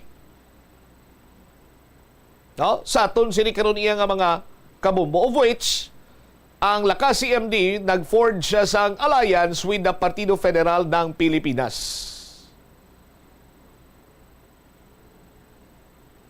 Kung supporter ka ni Congresswoman Jan Maronda, mahambal ikaw nga daw ginlabo gid sa bato, adtong mga picture, adtong mga hutik-hutik, adtong mga biso-biso sa First Lady, kag sa Presidente, kag sa First Son, kag ang malapit nga relasyon ni Congresswoman Jan Maronda kay House Speaker Martin Romualdez. Ang rason kung nga why iya makasumpa si Inday Raisa Trias Cho sa Partido Federal ng Pilipinas. Kung supporter ka ni Congresswoman Jan Maronda, mahambal gid ikaw nga bao nagdulot ginang hutik sang kongresista. On the other hand, kung ikaw naman iya ang supporter sang Trias, ni Mayor Jerry Trias, ni Inday Raisa Trias Cho, no? Sa aton sining mga kabombo, makabig ni mo nga hindi man niya kadulaan kung hindi ikaw or hindi si Inday Raisa makasumpa sa Partido Federal ng Pilipinas. Kay ang National Unity Party, isa man sa dako, mabakod nga partido, kag may alliance man sa administration party nga Partido Federal ng Pilipinas. Sa aton sini nga mga kabumbo. Ugaling kung lantaw naman naton sa iban sini iyang perspektibo, katulad na gid lamang sang mga nagagulwa sini nga mga impormasyon, ngati kuno may nakasiplat sa kay Mayor Jen Patrick Mabilog, former Mayor Jen Patrick Mabilog, nga ari diri iya sa siyudad sa Iloilo, partikularmente sa distrito sang Molo, no? Kag magluwas sinati kagapon naglupok man iyang balita nga gin-appoint si Jose Maria Nene Javillana or Dilaliana rather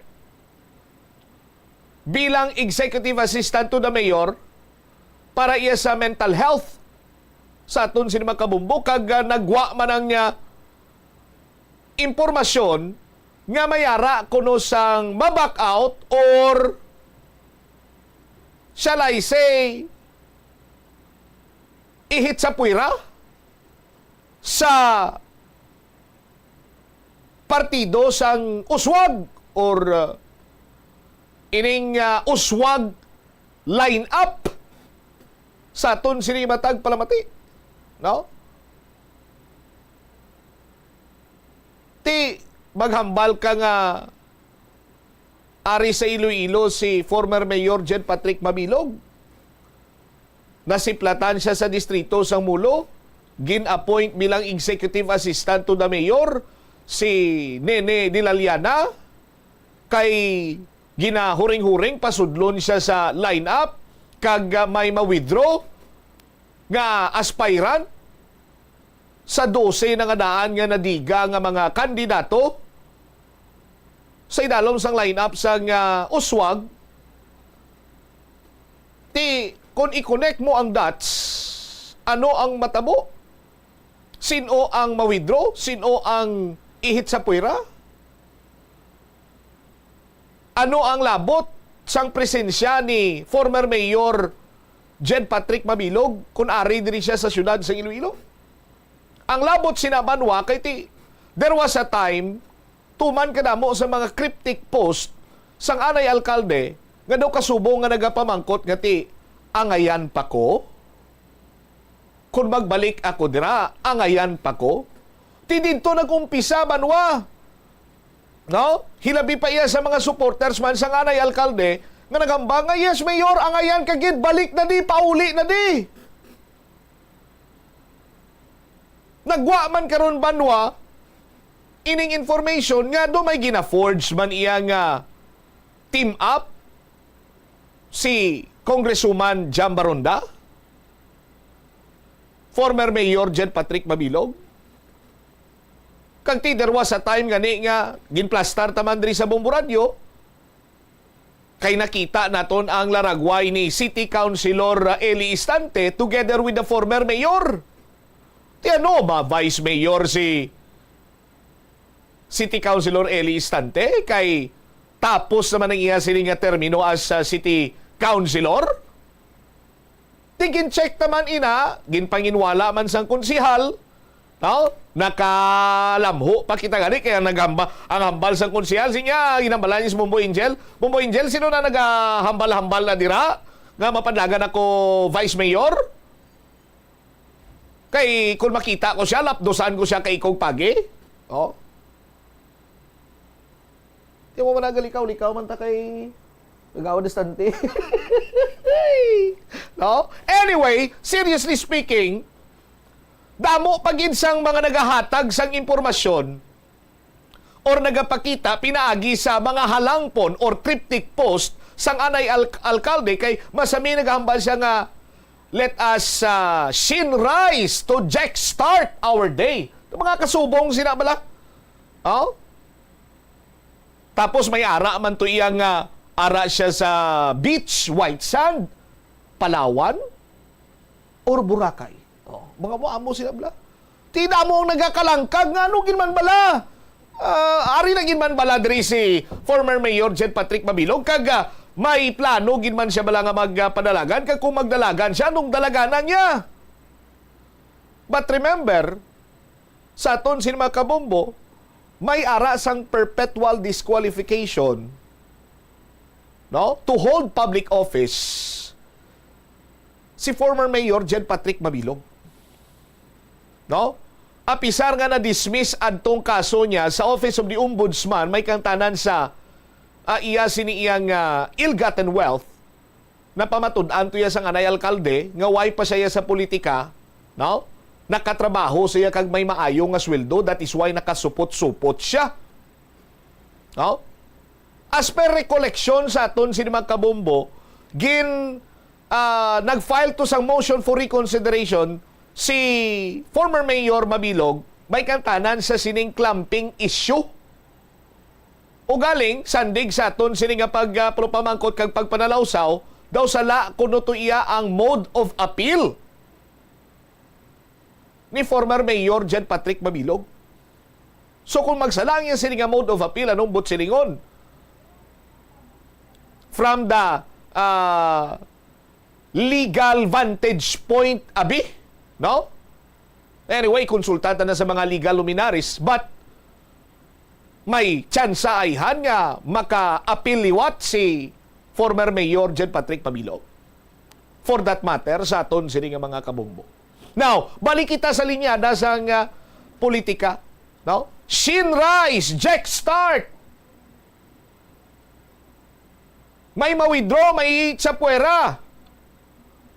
Kung magdalagan kay nagpuli si former Mayor Jen Patrick Mabilog, kang bati-bati nga maupod sa kay Congresswoman Jam Baronda kay hindi malipod manigar sa mga taga-syudad sa Iloilo. Nga dikit kag maayong relasyon sining duha. As a matter of fact, makabing naton nga best of friends ini sila. Oh, there was a time nga nagdalagan si former Mayor Jen Patrick Mabilog, alkalde. Ang iya sining running mate for vice mayor is Jam Baronda. Ang ila congressman, Jerry Treñas. Tapos sa Piakto, Jerry Treñas for congressman, Mayor Jen Patrick Mabilog, vice mayor nila to, Jeffrey Ganson. Oh. Pero apisar sinaway to sang may nangin konflikto. Dito iya naghawid kag nagsandig si former Mayor Jen Patrick Mabilog sa iya sini nga best friend kasi then former City Councilor now Lone District Congresswoman Jam Baronda. Oh. Now, pananglitan na mo man abi ina sa aton sining mga kabombo. Tibay sa sining mga post niya nga mga Jack Start, let us Shinrise, Jack Start our day. Ti ano? Gina duwa-duwahan or may ma-withdraw from sa duha sa kay Shin Marie Mabilog ngay nablos ni Mayor or si Mr. Jack Kunlo. Ngati hindi man malipod ka manigar sa aton sinima kabombo, no? Hindi malayo nga relative ni Mayor or ni former Mayor Jed Mabilog si Mr. Jack Kunlo. Oh. Ti sa aton sini nga mga kabombo, yung kanay bumumel akon nga monitor na dula gulpi, no? May palihog man ko dera dayon si mo karon kay may ara sang post si ang pinaka-latest ang hambal sini nila nga nasiplatan nila sa mulo. Do hindi ko tuya magpati Sa sano nila nasiplatan sa mulo si former Mayor Jed Patrick Mabilog kagapon sang nagligad sini nga adlaw. May latest post, liyo ko bla bumumel dayon sa aton dira. May latest na post banwa si former Mayor Jen Patrick Mabilog ngayara siya sa airport. Oh, ara siya sa airport. Kag sa airport, sa aton sinima kabombo, gin dayaw niya. Oh.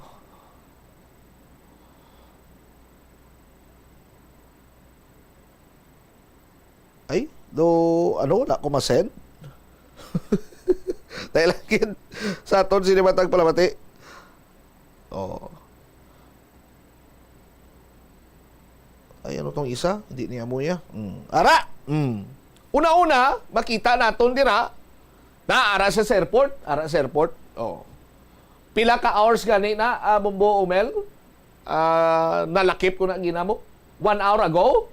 Tibutang tabi mga 3 hours ago. Ara pala siya sa airport. Paano siya nga ara sa mulo?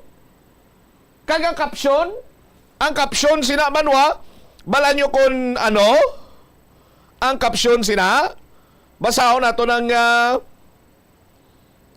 caption sinang post ni Mayor, former Mayor Jed, siling niya,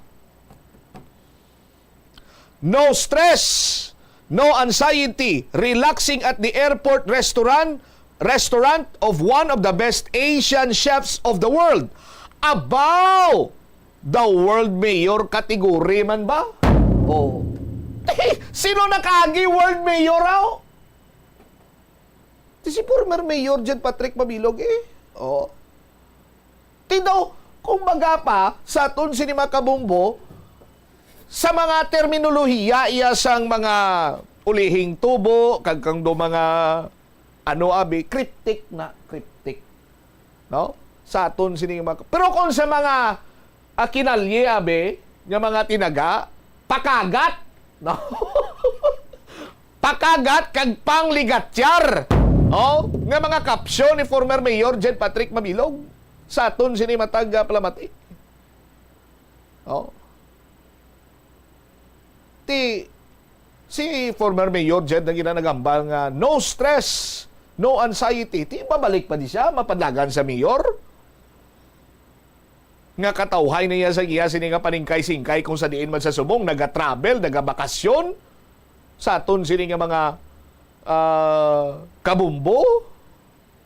Pagbalik niya diti, sugataon niya pa ang kaso niya sa aton sini nga mga kabumbo. Pero, dahil lang kung kaso nga aton sini nga pag-istoryahan,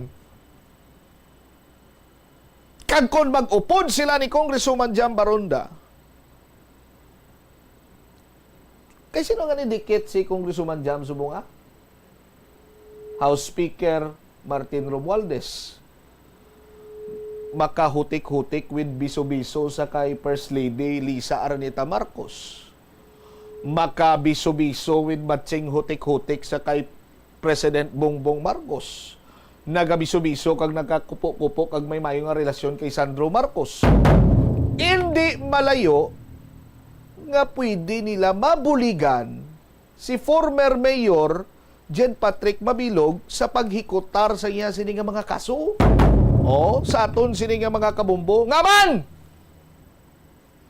What are we in power for? Oh. Di mambalik ka o desisyon na inabong butsamya, final na mo sinay. What are we in power for? Oh, ang napaligba na lang kung sinong vice mayor sa aton sin makabumbo. Granting for the sake of discussion nga may amo sina. Last time ko na lang niya.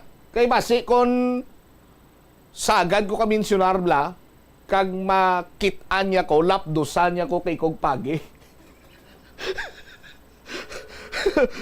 Ilistante. Oh. Pero according to Councilor Eli Istante, no? Ang kitaay kuno to yan nila ni former Mayor Jed. Kay ara kuno si former Mayor Jed sa Calgary, Canada. No? Karon, ang bata ni Mayor Jed nga si Patricia daw, correct me if I'm wrong sa mga kabombo naton, basta ang informasyon ko is that nga nurse nga naga-duty sa California. So na timingan nga ara si Kagawa del Istante sa California, kag timing man, what a coincidence nga mabisita to si former Mayor Jed Mabilog sa iya nga bata sa kay Patricia. Bisitaon niya man kay Canada, California, layo anay. Sa aton sini makabumbo. Tino kasubong iya nga doa mo tong chimpo, ba to timing man kay ara kadagali ikawan. Oo, mayor, ari ko din nagbisita ako sa utod ko. Nya ti kita kapi-kapi ta, storya-storya ta. Oh. Galing kay ang inistoryahan off limits na ko.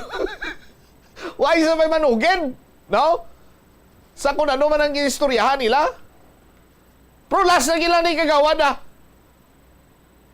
Nalakip to sa negosasyon nga. Ikaw ang vice mayor. Oh. Pero kung hindi man siya, titimprano pa nagalupok ang ngalan ni former city councilor Lablab Baronda. Oh? Sa aton sini nga mga kabumbo. Nga mangin vice mayor, no? Sa aton sini nga matag palamati. Ti dipindi ina aton sina diri banwa, ginaplastar lang naton ang mga posibilidad. Pero ari pang i-share ko sa inyo kay may istorya ko sinilang. Actually na istorya ko damo siya nabalaan. No? Within the circle ni Mayor Jerry Treñas. Kag daw nakibot man sila gani kun nga ako no daw amo tong nagwa nga istorya nga gin appoint si Nene Dilaliana as executive assistant to the mayor, kag siya ang maga-focus sa mental health nga aspeto abihor sa paghatag dira sa mga services from the city government. Nakibot ko nung kadamaan. Nakibot man sila sa sining natabo, namin ko nakibot sila sa natabo nga may ikog nga siya or si Nene Dilaliana i-replace sa manog back out, manog withdraw or ihit sa puwera nga kandidato nga yara na kadaan sa uswag lineup. Pero ang balsa nga kung sini masaligan nga tinimanan, siling niya nakibot kami gani, bumbutsam, tapos nagkahambal kami nga wala pa ka move on si Nene Dilaliana, no? Kag do nagginuhumay malang kuno yang within the circle sang alkalde dira sa may City Hall sa aton sin Makabombo. Pero ining appointment ni Nene Dilaliana before pa iniiya banwa, no? Ang appointment na human na nga daan sang tsimpo nga ginpili ang 12 ka mga kandidato nga yara sa partido sang uswag. Sa isa ka lugar sa distrito sa Mandurriao sang napilian na ang kutom sang wala mapilian, naghambal kuno ang alkalde sinyati wala ka mo mapilian sandig sa pagpangonsulta man naton sa aton sini nga mga lideres, pero hindi ka mo magkabalaka, no? Kay hingyo ko kamo nga magsuporta na lang, no? Sa mga proyekto sang syudad kag suportahan taman ang aton siniya nga mga kandidato. Sila nagsulugot man kuno isa na dira si Nene Abiliana, pero may sugpon pa si Mayor, sinya ikaw Nene. Ara ka subong kay Vice Mayor Jeffrey Ganzon, pero gusto mo ma-executive assistant pagin iya sakon? Tutukan mo mental health, total iya man na iya proyekto ni lulo mo. Tinagamba ko no si Nene de la Liana nga, yes Mayor, sa imo kuya. Naglawog-lahog pa kuno gani nitong mga nagatalambong. Bow, bayaan mo gini mo yan si Vice Mayor Jeffrey Ganzon? Oh. Tiya mo na lang na gani banwa nga nakibot sila gulpi nga may mga makasubong na tuya nga sugpon. Nga appoint siya as EA for mental health. Tapos may sugpon iya nga may maback out, may ma-withdraw. Hambal sa akon kilala, wala inaiyasang kamaturan ang back out withdraw nga nagalapta.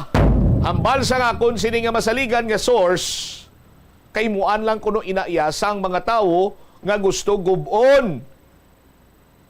Oh, ang naplastar nga daan kag mabakod nga linyada sang partido uswag diri sa siyudad sang Iloilo. Oh, sa aton sini makabumbuti kabay pa nga klaro inatanan kag hambal man gani sang isa ko sus malabutamo taya source bumbo umel mo Maninoy Dante sa aton sini makabumbo. Tamo taya source mo, no? Sa province ni gamay lang pero sa city damo. No? Hambal sang tinalipat na lang ko kuno hambal sang kilala. Dumduman ko Oh? Hambal sang akon sini nga kilala, sini nga bumbutsa, mabala mo na nako no plastada sinadira sa pag-file sang certificate of candidacy.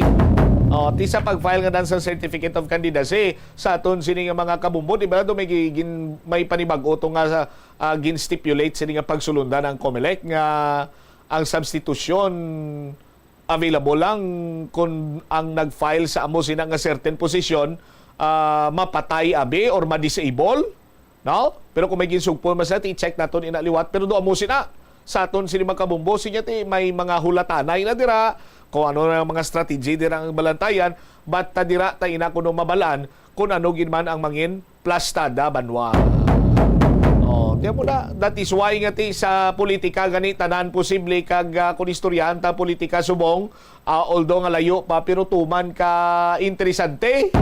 Hambal paginsing isa ko ka source niya sagad ka mo ka pinati-pati Mandrea sa mga post ni Mayor Jed nga panunlog na iya. No? Tutusaw ga monitor sa Bumbo mobile app. Atuto si former Mayor Jed naga-monitor sa Facebook Live kag sa YouTube channel sa nga Bumbo Radio nga naga-harak-hak.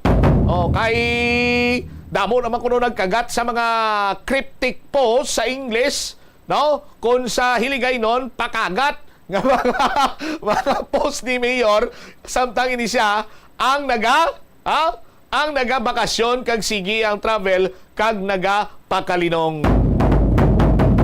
31 minutos na nakaligad sa takna sininga launa diri sa pagpalayag sa Bomboanay sa udto sa aton sininga pagpanumbalik ka banwa dugang nga mga balita kag impormasyon sa Bomboanay sa udto istoryahan naton diri karon. Department of Public Works and Highways Regional Office 6 nagahingyo sa City Council sa special session na gusto nga maistoryahan ining kontrobersyal nga seawall or breakwater na sa may Rizal Palapala kagatan sa Bonifacio. Malikantay ni matapos sa bilang kaimportante nga mga panumdum oras 32 minutos na nakaligad sa takna nga launa.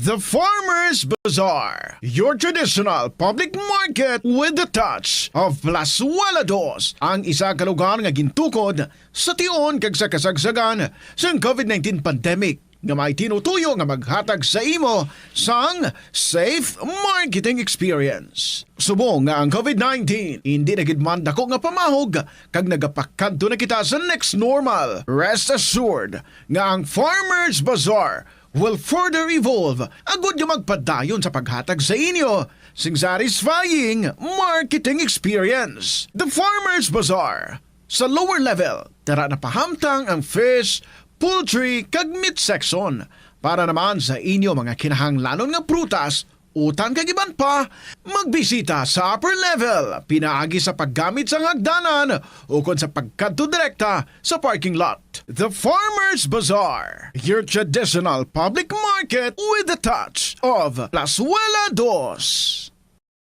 Plazuela de Iloilo Billboard of Activities for May 26 to June 1, 2024. This coming Friday is payday. Spend your evening sa Plazuela de Iloilo sa among adlaw kag samtang kamo naga-enjoy sang inyong dinner. Ang Rains Band ang bahala sa paghatag sa inyo sang entertainment sa Thank God It's Payday. Mangini inyo umpisa alas 6:30 sa gabi sa Mayo 31. Ang Binhi Band is set to rock your evening sa 2 ka oras kag 30 minutos nga rock extravaganza sa concert at the Plaza, blasting off at 6 p.m. sa Hunyo 1, Sabado. Sa tion sa musical show, napulo ka mga matahom nga Plazuela de Iloilo Special Edition mugs kag madamo pagaiban ay gaparapol sa mga suki sang Plazuela de Iloilo.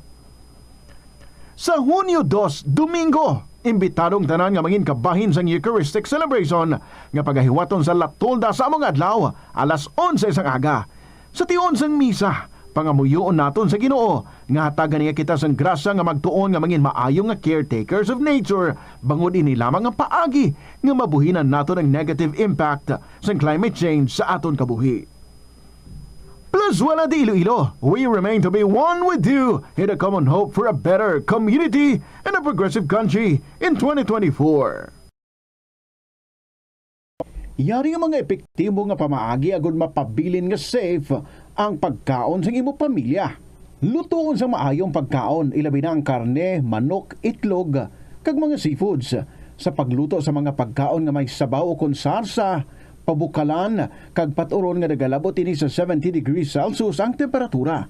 Bago kaunon, initon sang husto ang mga nabilin nga mga pagkaon o konsudan. Taguon ang pagkaon sa husto nga temperatura.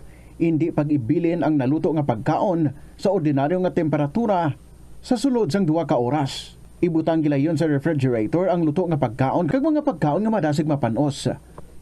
Ipabiling nga mainit o kung masobra sa temperatura nga 60 degrees Celsius ang luto nga pagkaon bago ini ihanda sa imo pamilya. Hindi pagtaguon sa madugay ang pagkaon mangin sa refrigerator. Ini nga pahanumdom ang ginadulong sa imo sang the #1 and most trusted radio network in the country, Bombo Radio Philippines. Basta Radio!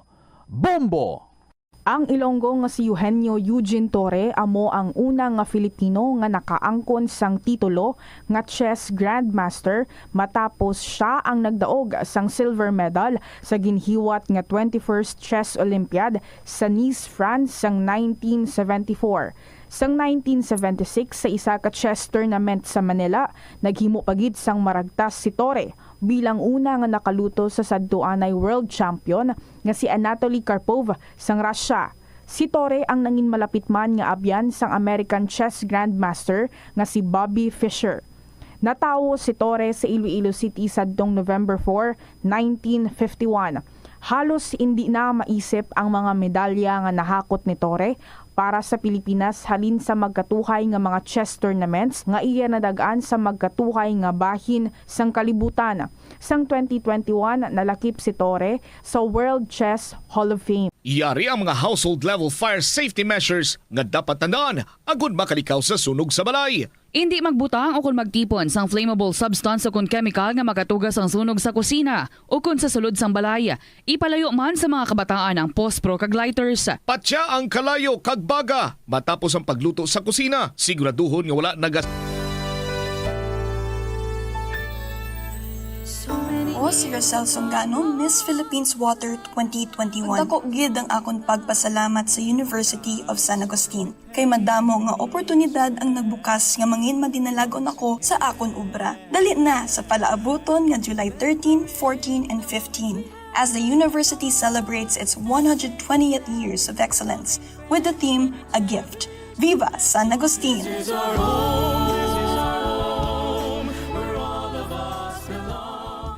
Paano bala mahibaluan ang isa ka impormasyon nga nagapatalang? Ukon sala. Una, I-check gid ang source kung sa diin inihalin. Kung ang impormasyon halin sa reputable news outlet, makit-an ini sa ilang website.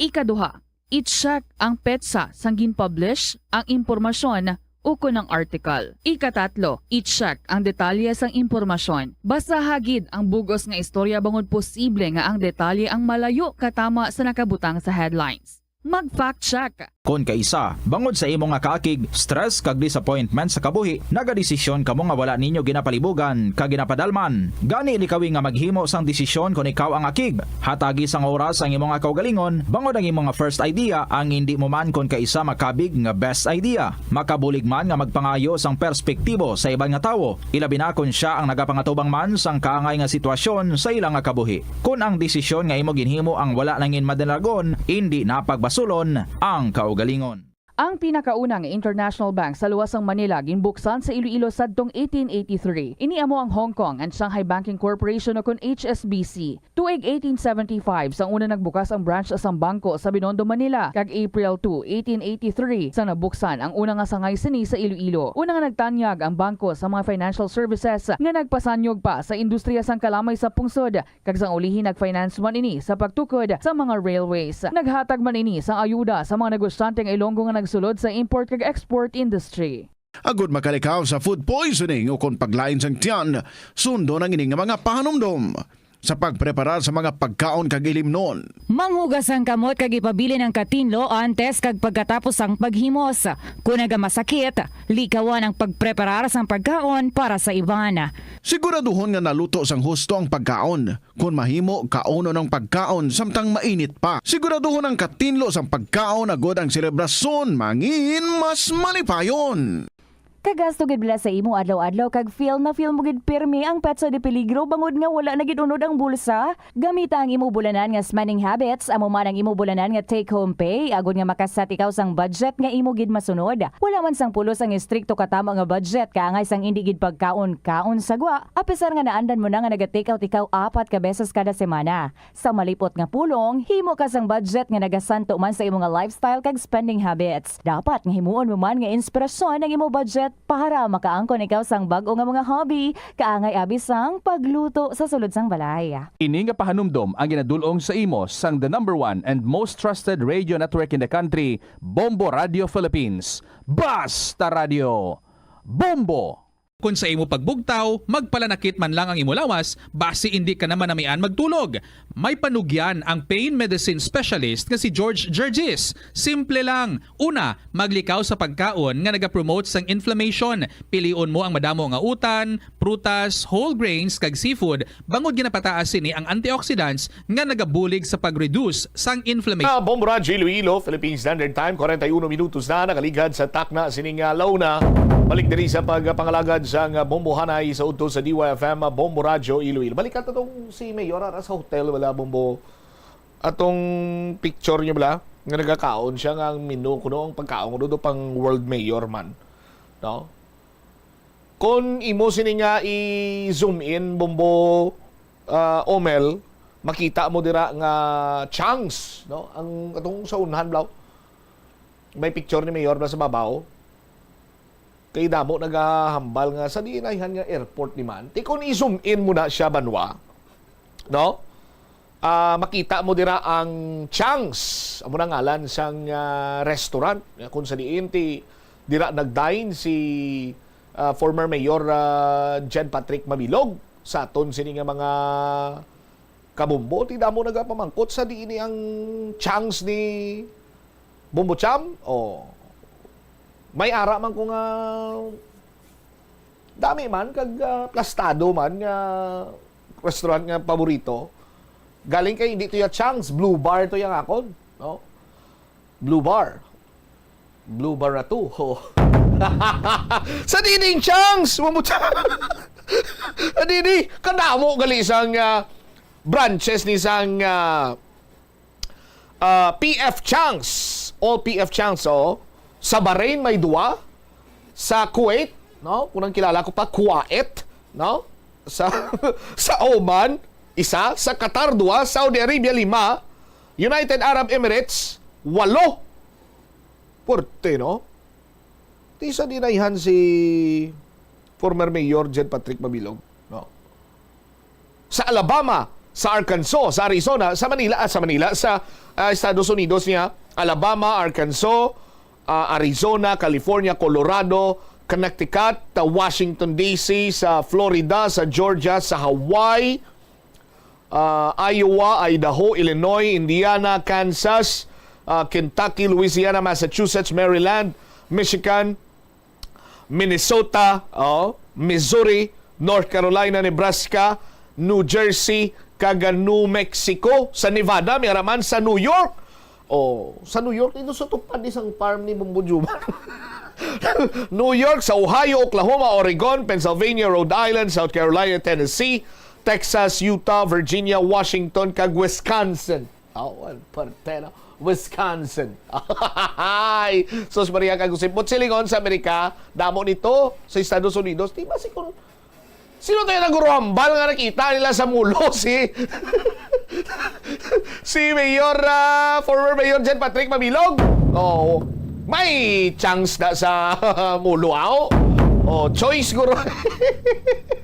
Anyway, 44 minutos na nakaligad sa takna sininga launa.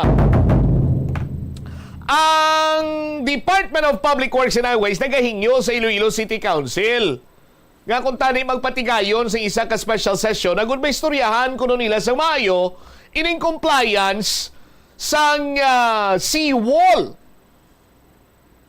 o sang breakwater dira sa Merizal, Palapala kag Tanza, Bonifacio, no?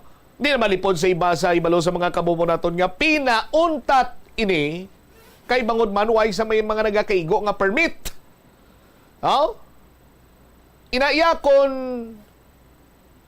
nabaw lang paglantaw mo, pero kung padalman mo ni pinauntat sa city government kiti project ni Congresswoman Jan Barunda. Di ba? Pero ang punto sa di wais nga permit mo nga natigayon niya nga bisan wais ang permit. That is why nga nagapanawagan karon kag nagahingyo ang DPWH Regional Office 6 ang special session agud maplastar sa Mayo. Bombohana sa report na please kami. Nagahingyo ang Department of Public Works and Highways Region 6 sa Iloilo City Council nga magpatuman sang pagsinapol o kung special session agod mistoryahan na sang maayo ang natuhoy sa 400 million pesos nga seawall sa shoreline sang Barangay Rizal, Palapala kag Tanza, Bonifacio pinaagi man sa General Appropriation Act for 2023 kung sa diin tinutuyo sini nga magserbe bilang panangga sa baha kag iban pa nga mga natural calamities nga makahalit sa mga residente dira Bombocham. Matandaan nga nakalabot ini sa Iloilo City Council ang mga konstruksyon sa Department of Public Works and Highways. Kung sa diin gilayon man nga ginpadagdagan ini sang resolusyon nagikan sa Committee on Engineering, Construction and Public Works nga untatan anay ang pagpatukod sang seawall samtang wala pa sila nakapasa sang mga kulang nga requirements. Kag bangod man nga wala sila nakakuha sang permit halin sa city government, Philippine Reclamation Authority, the Department of Environment and Natural Resources, Environmental Management Bureau, kag City Environment and Natural Resources Office ang nasambit nga proyekto. Ginpahayag man sini nga kinahanglan anay mag-agi nga proyekto sa mga nasambit nga ahensya agud masiguro nga wala ini sang mga ginalapas nga layi. Apang sa ato naman iya nga interview kay Engineer Sunny Boy Oropel, ang Regional Director sang Department of Public Works and Highways Region 6. Iya ginapahayag nga may construction methodology nga wala maintindihan maayos ang Iloilo City Council. So naman kay Oropel, hindi na kinahanglan nga magkuha sa clearance from PRA o Philippine Reclamation Authority bangod isa ini ka stand-alone structure kag hindi na makabig nga reclamation project. Gintumod man diri niya nga nakapasa sila sa mga regulatory requirements. Isa pa man nagumpisa ang implementasyon sa proyekto nga nagsugod pa sang Agosto 2023 nga sa subong yara na sa 37.92% ang completion sang ini nga proyekto Bombocham.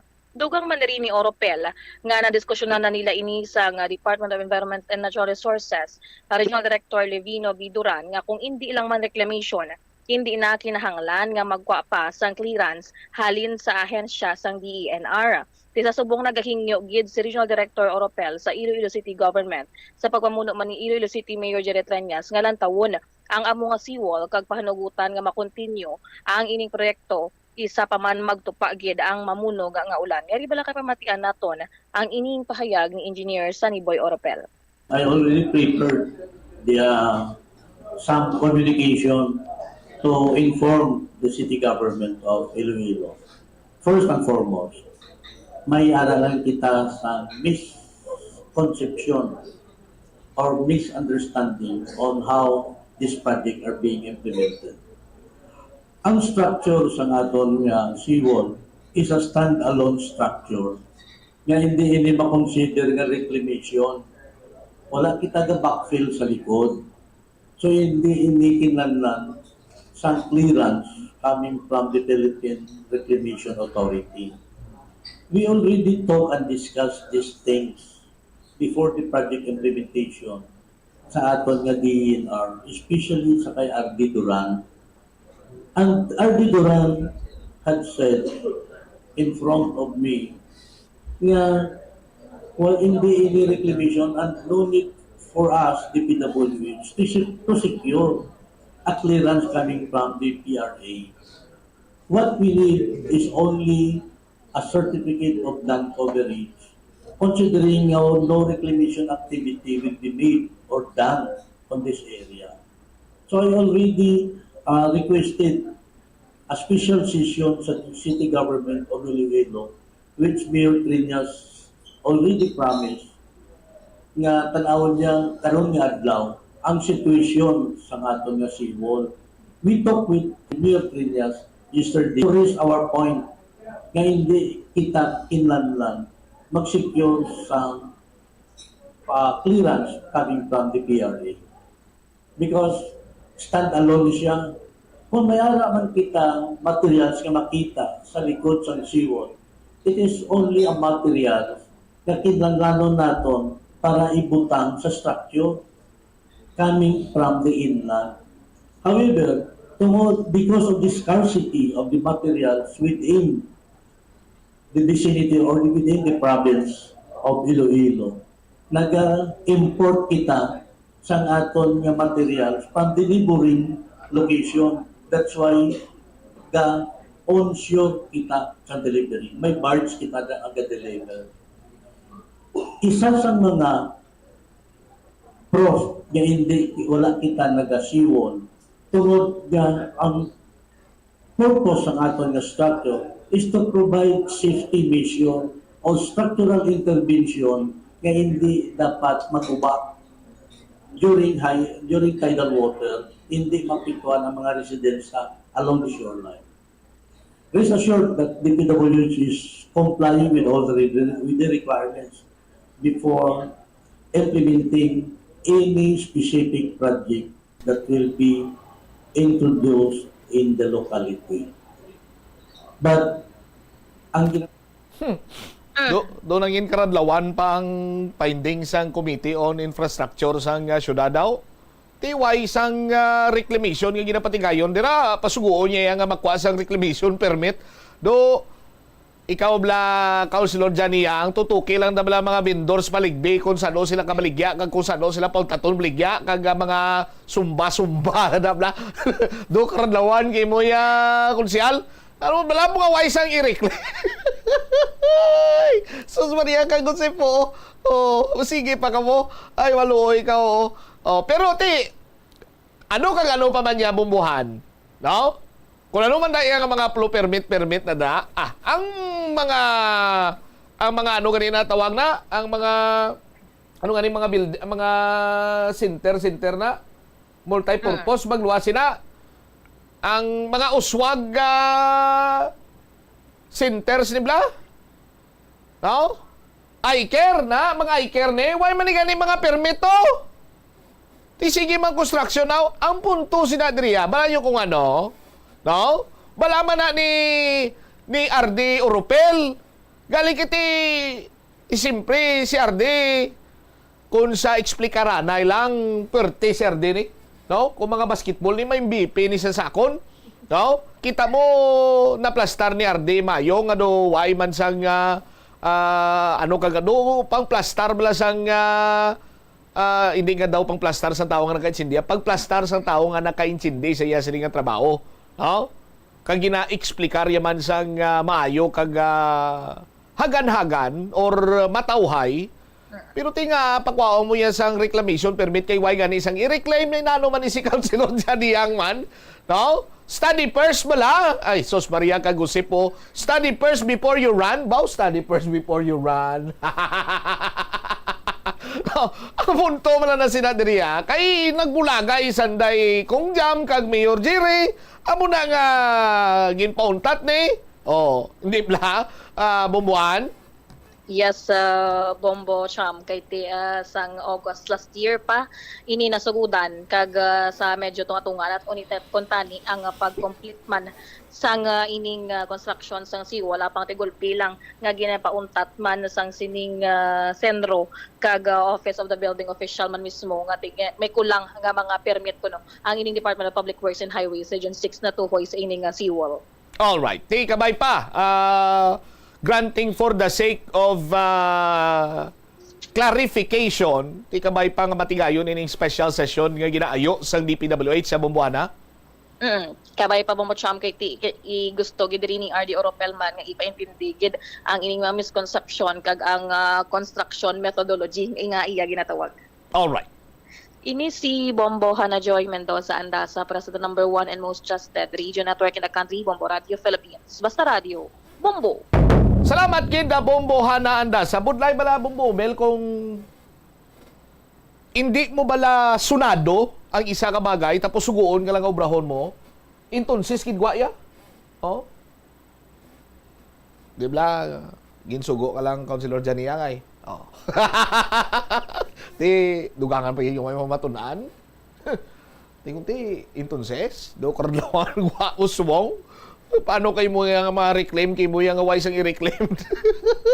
Wow, mo ka reclamation permit. Ay maanda. Oh, sa aton sin pero sa aton sin makabombo at the end of the day sino magasuffer? Pumuluyo sa Rizal Palapala kag sa Tansa Bonifacio. Subong kagapon sa aton sin makabombo nagdeklarar ang pag-asa nga onset na sang rainy season. Tibot silingon sang rainy season, may masulod na nga mga bagyo. Pailayo lang hindi na ni mag-igo sa aton ha. Sa aton sin makabombo. Aghon pa lang to. Letter A pa lang, may letter B, C, until letter Z sa aton sinikaron niya matag palamati. Tinasubuan ako nga bangod sa pamulitika, may masuffer iya nga mga pumuluyo sa syudad sa Iloilo. Bangod sa pagkaimon, kapait sa sitwasyon sang pamulitika, may kabuhi, hindi lang sang isa, 2, 3, 4, 5, 6, 7, 8, 10, 11, 12, 13, 14, kunti, bilog nga duha ka barangay na butang sa delikado ang ila sini nga kabuhi, sini nga tsimpo sang tingulan. Sa aton sini mga kabombo. Kaluoy bangod sang kaimon sang politika. Sa aton sini matag palamati. Tapos kung balikan ta mga proyekto, mga substandard pa mga tapos mambal kita nga hikayan ta pa nga for example mga gamit ginapang substandard made in China, no? Dali maguba amo sila mo sadto pero dahil lang gibla. Kilala nyo ang Doji Bridge, no?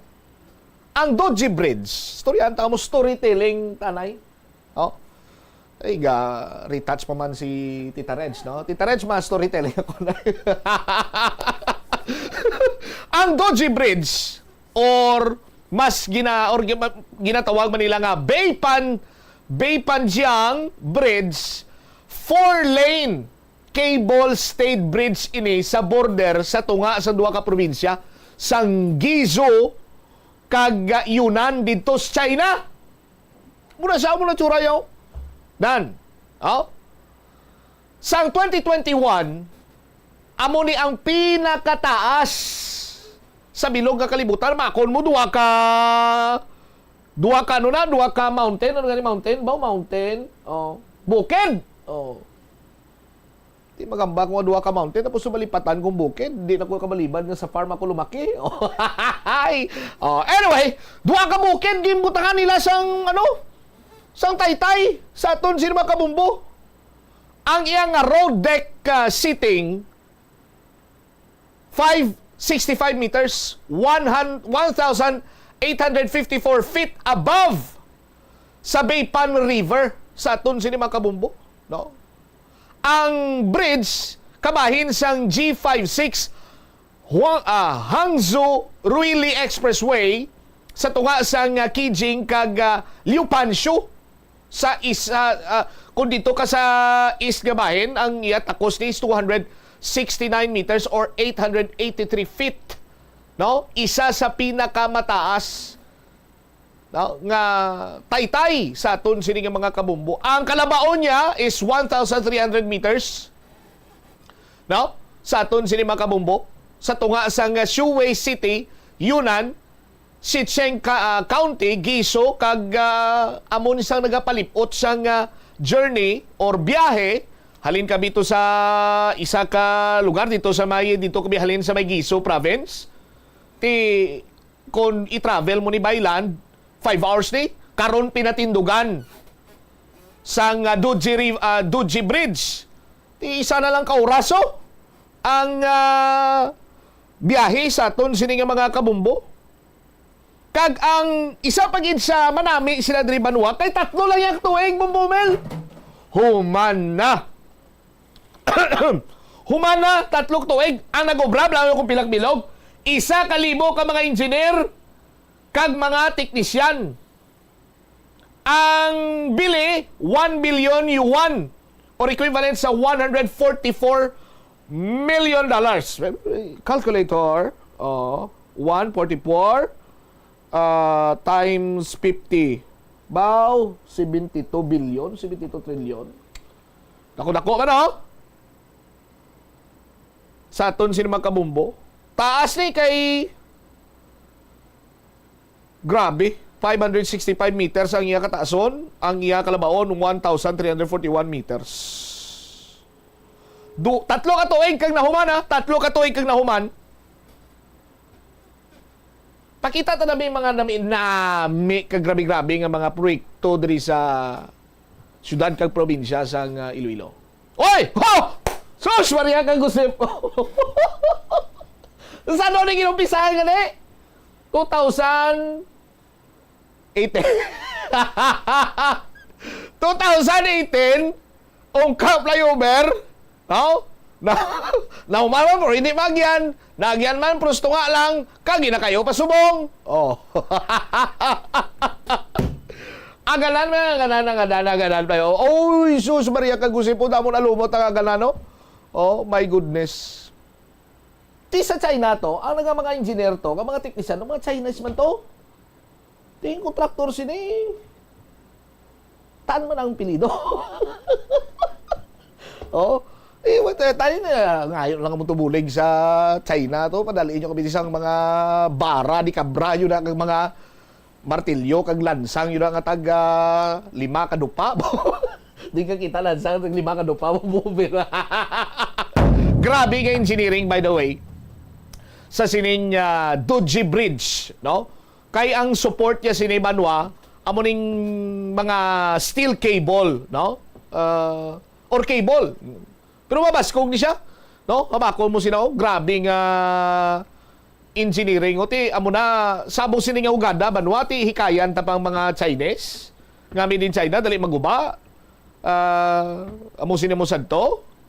Oh, ang masarangan lang niya subong sa mga Pinoy, bala nyo kung ano, himuan mem si Bamban Mayor, Alice Go. Oh, pero ti, when it comes to construction, ti siyempre, una-una na isang konsilo mandaray, ang ila bulsa, antes ang proyekto. Oh, lain to, kung kontra na ikumos politika, estaped. Alang-alang na ginakon sini nga Chimpo, no? Paduji Bridge na buwas sa Bumbumela. Masakay ta sa akon sini nga jet plane. Bao jet plane. 2 minutos sa nakaligan sa takna sini kalas no. Standby na kamo sa kapon lamang program kaupod sa kay Tita Regine. Padayon lang kamo sa pag upod sa pagpalayag kag pagpangalagan sa Bombo Radio Iloilo sa aton sinima social media account sa Facebook Live, YouTube channel, sa aton sining Bombo mobile app kag subong man syempre sa aton sining mga transistor radio sa inyong mga transistor radio 837 kHz sa inyong sining mga radio dial. Ini si Bombot Shama Blanco Vera gabilin sa imo sa mananay nga hapon. May God bless us all. Para sa the number one most trusted radio network in the country, ang Bombo Radio Philippines, Basta Radio Bombo. The Farmers Bazaar, your traditional public market with the touch of Plazuela Dos, ang isa ka lugar nga gintukod sa tion kag sa kasagsagan sa COVID-19 pandemic nga may tinutuyo nga maghatag sa imo sang safe marketing experience. Subong nga ang COVID-19 hindi na gid man dako nga pamahog kag nagapakadto na kita sa next normal. Rest assured nga ang Farmers Bazaar will further evolve agud nga magpadayon sa paghatag sa inyo sing satisfying marketing experience. The Farmers Bazaar sa lower level tara na pahamtang ang fish, poultry kag meat section para naman sa inyo mga kinahanglanon nga prutas, utang kag iban pa, magbisita sa upper level pinaagi sa paggamit sa hagdanan ukon sa pagkadto direkta sa parking lot. The Farmers Bazaar, your traditional public market with the touch of Plazuela Dos. Plazuela de Iloilo Billboard of Activities for May 26 to June 1, 2024. This coming Friday is payday. Spend your evening sa Plazuela de Iloilo sa among adlaw kag samtang kamo nag-enjoy sang inyong dinner. Ang Rains Band ang bahala sa paghatag sa inyo sang entertainment sa Thank God It's Payday. Mangini inyo umpisa alas 6:30 sa gabi sa Mayo 31. Ang Binhi Band is set to rock your evening sa 2 ka oras kag 30 minutos nga rock extravaganza sa concert at the Plaza, blasting off at 6 p.m. sa Hunyo 1, Sabado. Sa tion sa musical show, napuno ka mga matahom nga Plazuela de Iloilo Special Edition mugs kag madamo pagaiban ay gaparapol sa mga suki sang Plazuela de Iloilo. Sa Hunyo 2, Domingo, imbitadong tanan nga mangin kabahin sang Eucharistic celebration nga pagahiwaton sa Latolda sa among adlaw alas 11 sang aga. Sa tion sang misa, pangamuyoon naton sa Ginoo nga hatagan niya kita sang grasya nga magtuon nga mangin maayo nga caretakers of nature bangod ini lamang ang paagi nga mabuhinan naton ang negative impact sang climate change sa aton kabuhi. Plazuela de Iloilo, we remain to be one with you in a common hope for a better community and a progressive country in 2024.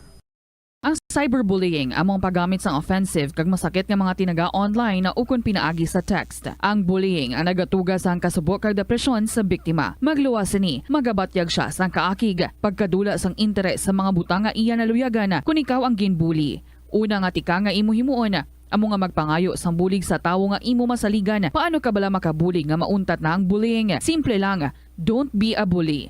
Hindi mag-post online nga makahatag sang sakit sa balatyagon sa isa ka tawo. Kadungan sang pagtigulang, nagataas man ang risgo sang vitamin deficiencies nga nagatuga sang physical kag emotional changes. Santo sa isa ka scientific study, ang B vitamins ang importante agod nga mag-function ang body cells nga nagabulig sa metabolism, paghimo sang bago nga blood cells, kag nagabulig sa pag-maintain sang healthy skin cells, brain cells, kag body tissues. Magluwas sa supplements, lakip sa mga pagkaon nga bastante sa vitamins sa ang karne, whole grains, prutas, gatas, cheese kag mga ulutanon. Mga kabombo nga motorista, yari ang mga pamaagi agud makatipid ka sa gatong. Ipasiguro nga yara permi sa maayong nga kondisyon ang imo salakyan. Check yara ang imo nga goma kag siguraduha nga yara sa husto nga tire pressure. Likawan nga naka-idle ang makina sang imo salakyan bangod nagakonsumo ini sang gatong. Buksi ang bintana sang imo salakyan kag magamit lamang sang aircon kung kinahanglan. Kag pakamaayuha nga mag-commute na lang o kung maglakat-lakat kung malapit man lang ang imo kadtuan. Likawan ang aggressive driving kag padalagan ang imo salakyan sa husto lamang nga kadasigon. Paano ipabilin nga matinlo ang ginakaon nga mga prutas kag utan? Dapat nga regular ang paghugas ng kamot nga may habon sa sulod sang 20 segundos bag-o kag pagkatapos mag-uyat sang anuman nga butang. Hugasan sa maayo mga prutas kag utan gamit ang tubig bago ini kaunon o kun isimpon sa ginaluto nga pagkaon.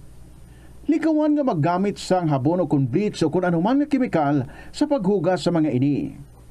Lutoon sa maayo ang mga utan agod mapatay ang mga mikrobyo nga nagatapik diri. Kung ikaw may ubo o kun sipon, mas maayo nga itugyan na lang sa iban nga miyembro sang pamilya ang paghanda sang pagkaon agud malikawan ng cross-contamination.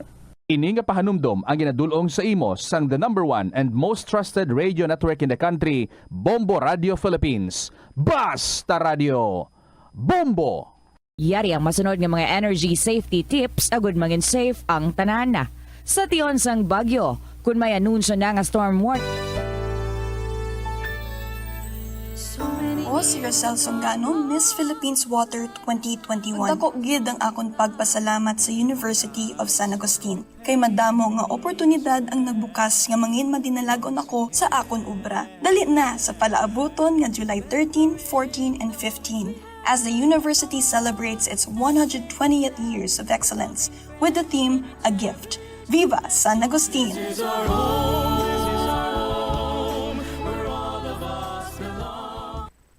Magtipid sa paggamit sang kuryente, pinaagi sa mga masunod. Maggamit sa mga energy-efficient nga bumbilya, kaangay sang compact fluorescent bulbs ukon LED lights, imbis nga incandescent bulbs. Patsyo ng mga suga nga wala ginagamit. Tingbon ang mga bayo sa pagpamlansya. Himuon ang pagpamlansya isa lamang kabes sa isa ka semana. Buksan ang inyo bintana, agud makasunod ang preska nga hangin kag silak sang adlaw sa sulod sang balay, agud malimitahan ang paggamit sang electric fan kag suga. Ang pinakadumaan na nga international business organization sa Pilipinas, amo ang Iloilo International Chamber of Commerce nga gintukod sang Ilonggo nga si Don Esteban de la Rama sadtong 1924. Si De La Rama nagserbi nga general sang panahon sang Philippine Revolution kag nangin senador sang pungsod halin sang 1941 tubtob 1947. Sang 1923, gintukod ni De La Rama ang Panay Electric Company. Magluwas sa interes sa industriya sang kalamay kag kuryente, gintukod man sang ila kompanya ang De La Rama Steamship Company Incorporated sa Iloilo nga mo ang nagbiyahe sa Iloilo kag Negros.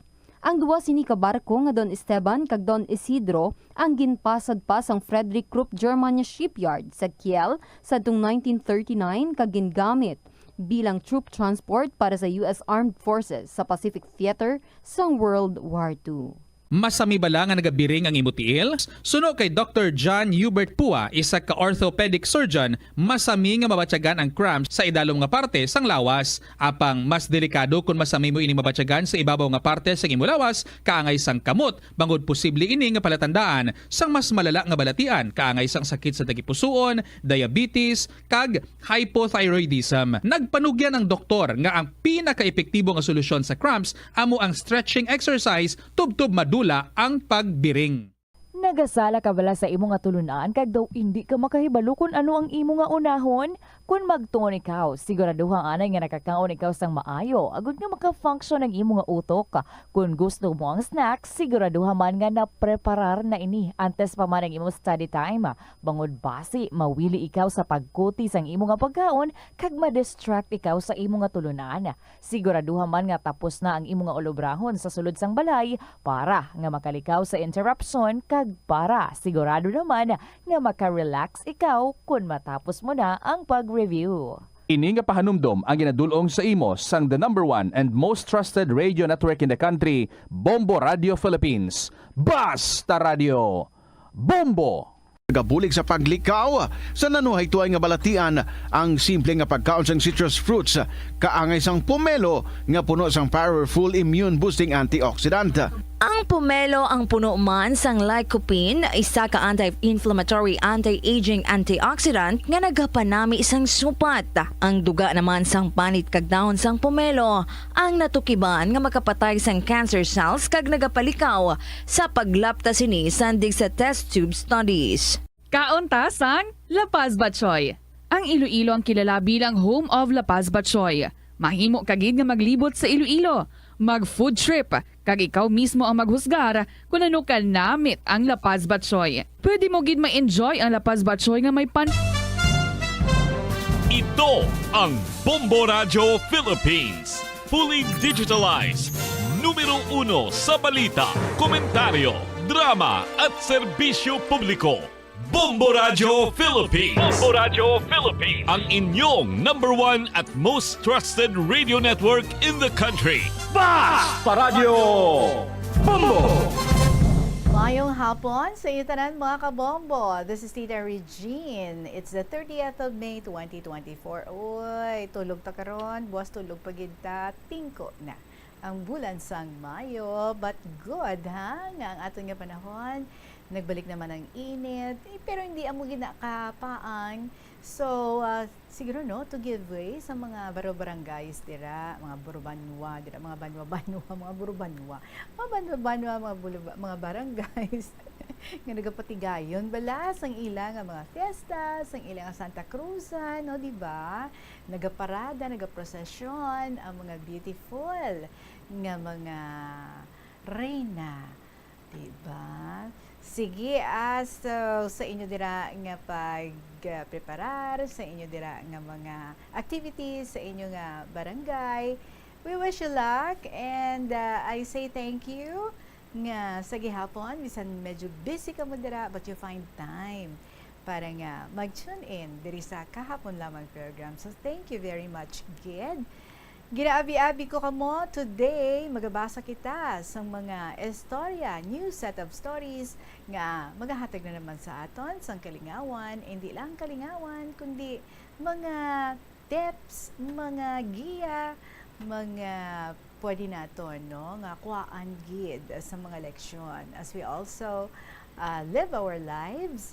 So, we learn from the lessons ng aton nga mga letter senders to the stories nga ilang again share diri sa aton. Gari ka mo man dira, pwede gid nga maka-email man sa inyong mga istorya sa bombo_iloilo@bomboradio.info or isulat ninyo and then ipadala lang sa kahapon lamang program DYFM, Bombo Radio Iloilo, Sky City Tower, Mapa Street, Iloilo City. Sigang pisahan ng tanan-tanan with a song from Henry Alburo as we welcome you all. Here's Ang Pangarap Mo'y Naghihintay Sa'yo. Mayong hapon and welcome.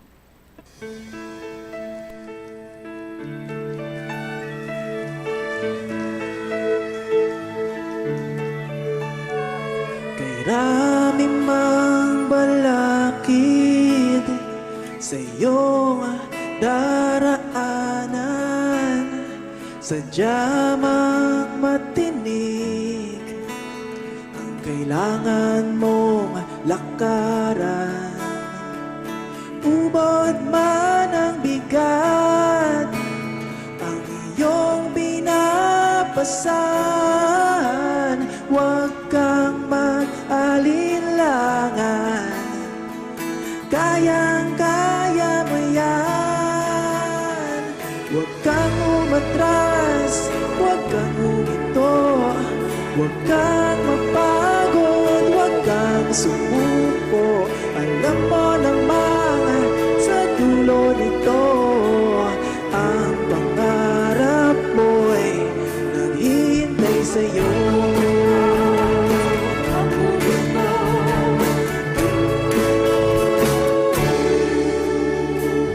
Kay hirap mang abutin ng nais mong marating, malalim man ang suliraning kailangan mong tawirin. Pinapaiyak ka man ng iyong nararanasan, huwag kang mag-alinlangan, kayang-kaya mo yan. Huwag kang umatras, huwag kang humito, huwag kang mapagod, huwag kang sumuko. Alam mo naman sa dulo nito, ang pangarap mo'y naghihintay sa'yo. Huwag kang umatras, huwag kang humito, huwag kang mapagod, huwag kang sumuko.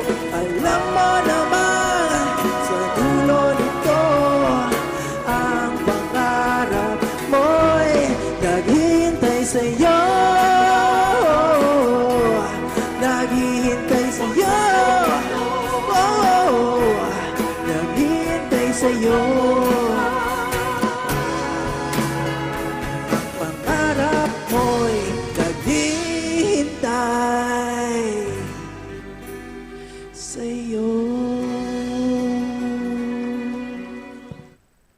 Henry Alburo, ang pangarap mo'y naghihintay sa iyo. Ako, naghihintay sa mga istorya ninyo. Gani, dalikati na ina and i-share na diri sa KLP.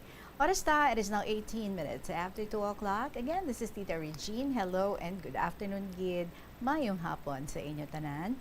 May sulat diri si Toto Subang sang probinsya sang Iloilo, supposedly on the 28th. Pasensya, Gid. Toto Subang, may email ako diri sa imo. The reason why nga wala naton nga nabasa sang the 28th nga mga request Tuesday kung tani, no? But anyway, I hope nga ara kag dira kag hindi ikaw busy kag nagapamati kag gid sa pagbasa na naton sang imong sulat. Salamat gid sa pagbalik naman sulat diri sa KLP. And so the letter says, Dearest Tita Regine,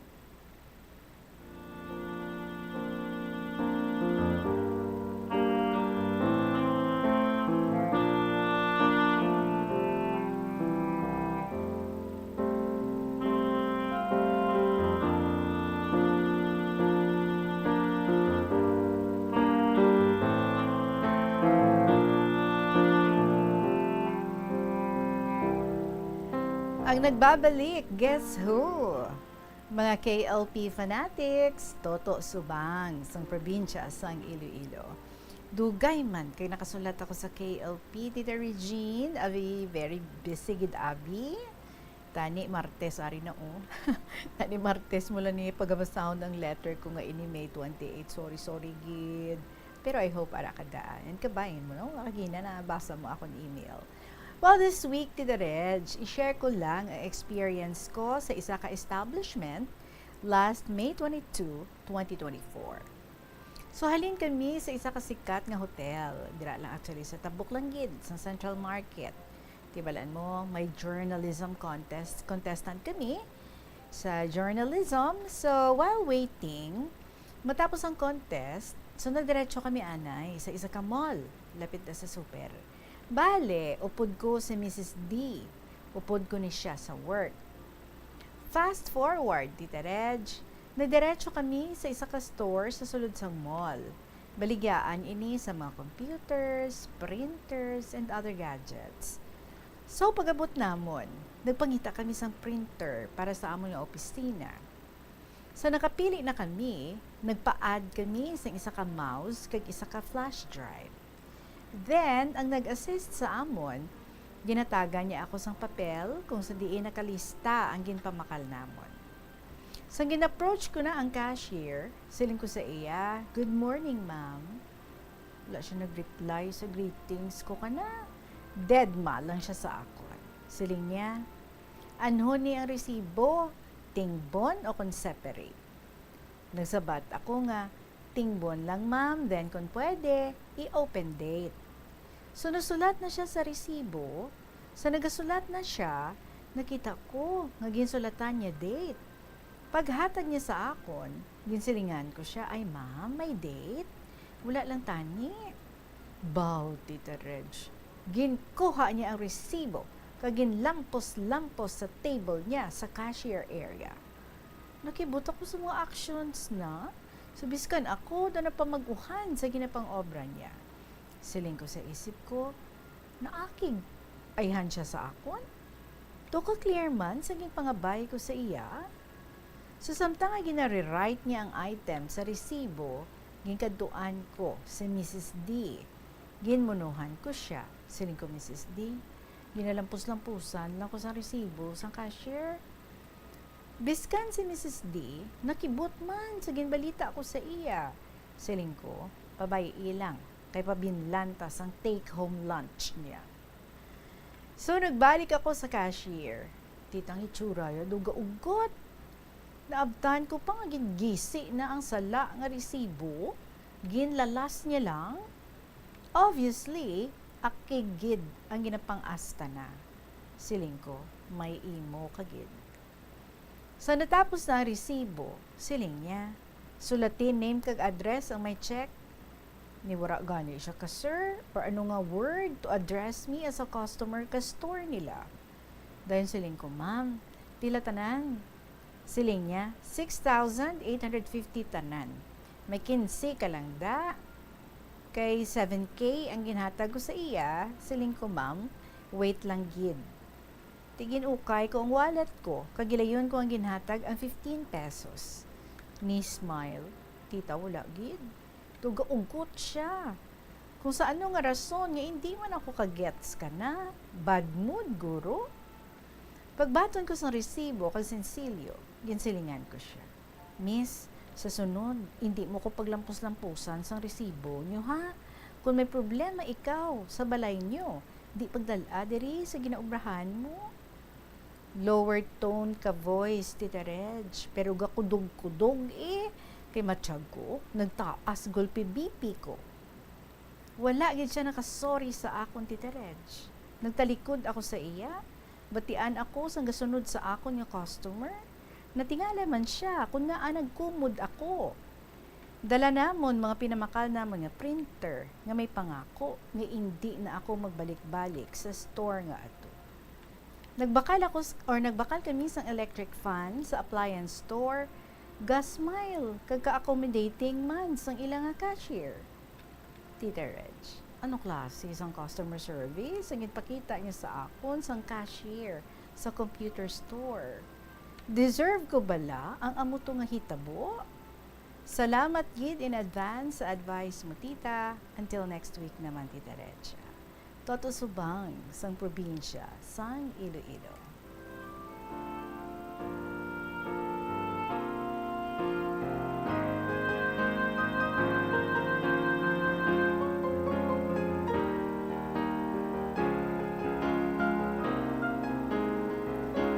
Well, Toto Subang, unagid, nagpasalamat ako, ha? As in, nagbalik ka na naman. Buhay ka na naman.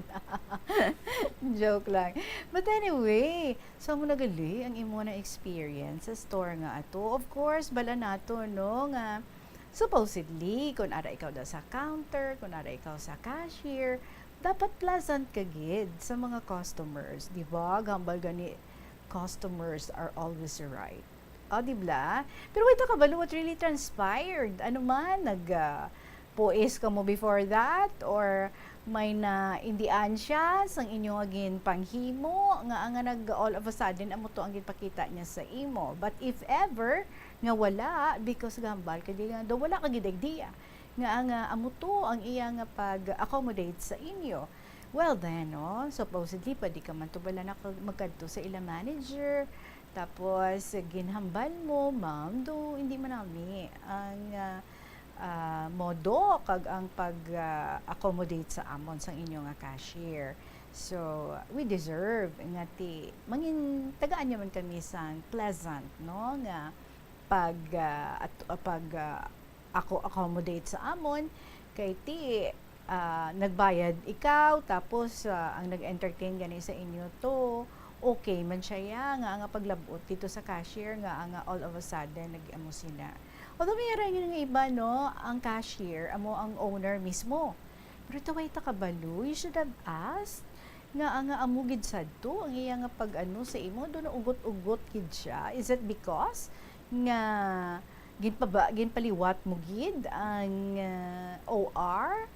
Amot lang kay balanta basta OR gani in as much as possible daw dapat way na siya gina sulit or wala na siya gina obrahan liwat. Pero I do not know, hindi ko gid exactly, no, private sa amo sina. Pero you could have asked kung hindi allowed, basi pwede man, no, nga ginhimuan na lang sa pamaagi. Hindi nga pamurugsuan ka lang dito or hindi nga sila nga nangin honest man siya sa pagambal sa imo nga ay sir ti pasensya gid kay ti amo na na tani naka-compromise man lang kamo hindi ba tani naka-agree man lang kamo but we do not know, no, for whatever reason basi kon halin sa balay may problema na gid man siya or basi sir sa imo man nga pag-approach sa iya but you said nga do okay man, do manami man ang mga paghambal sa iya. But anyway, tapos naman ng no? Ugaling lang siguro daw na ugot-ugot ka lang gid nga being a customer nga amo gid sadto ang iya nga pag-atubang, ang manners ang pag-atubang niya sa inyo.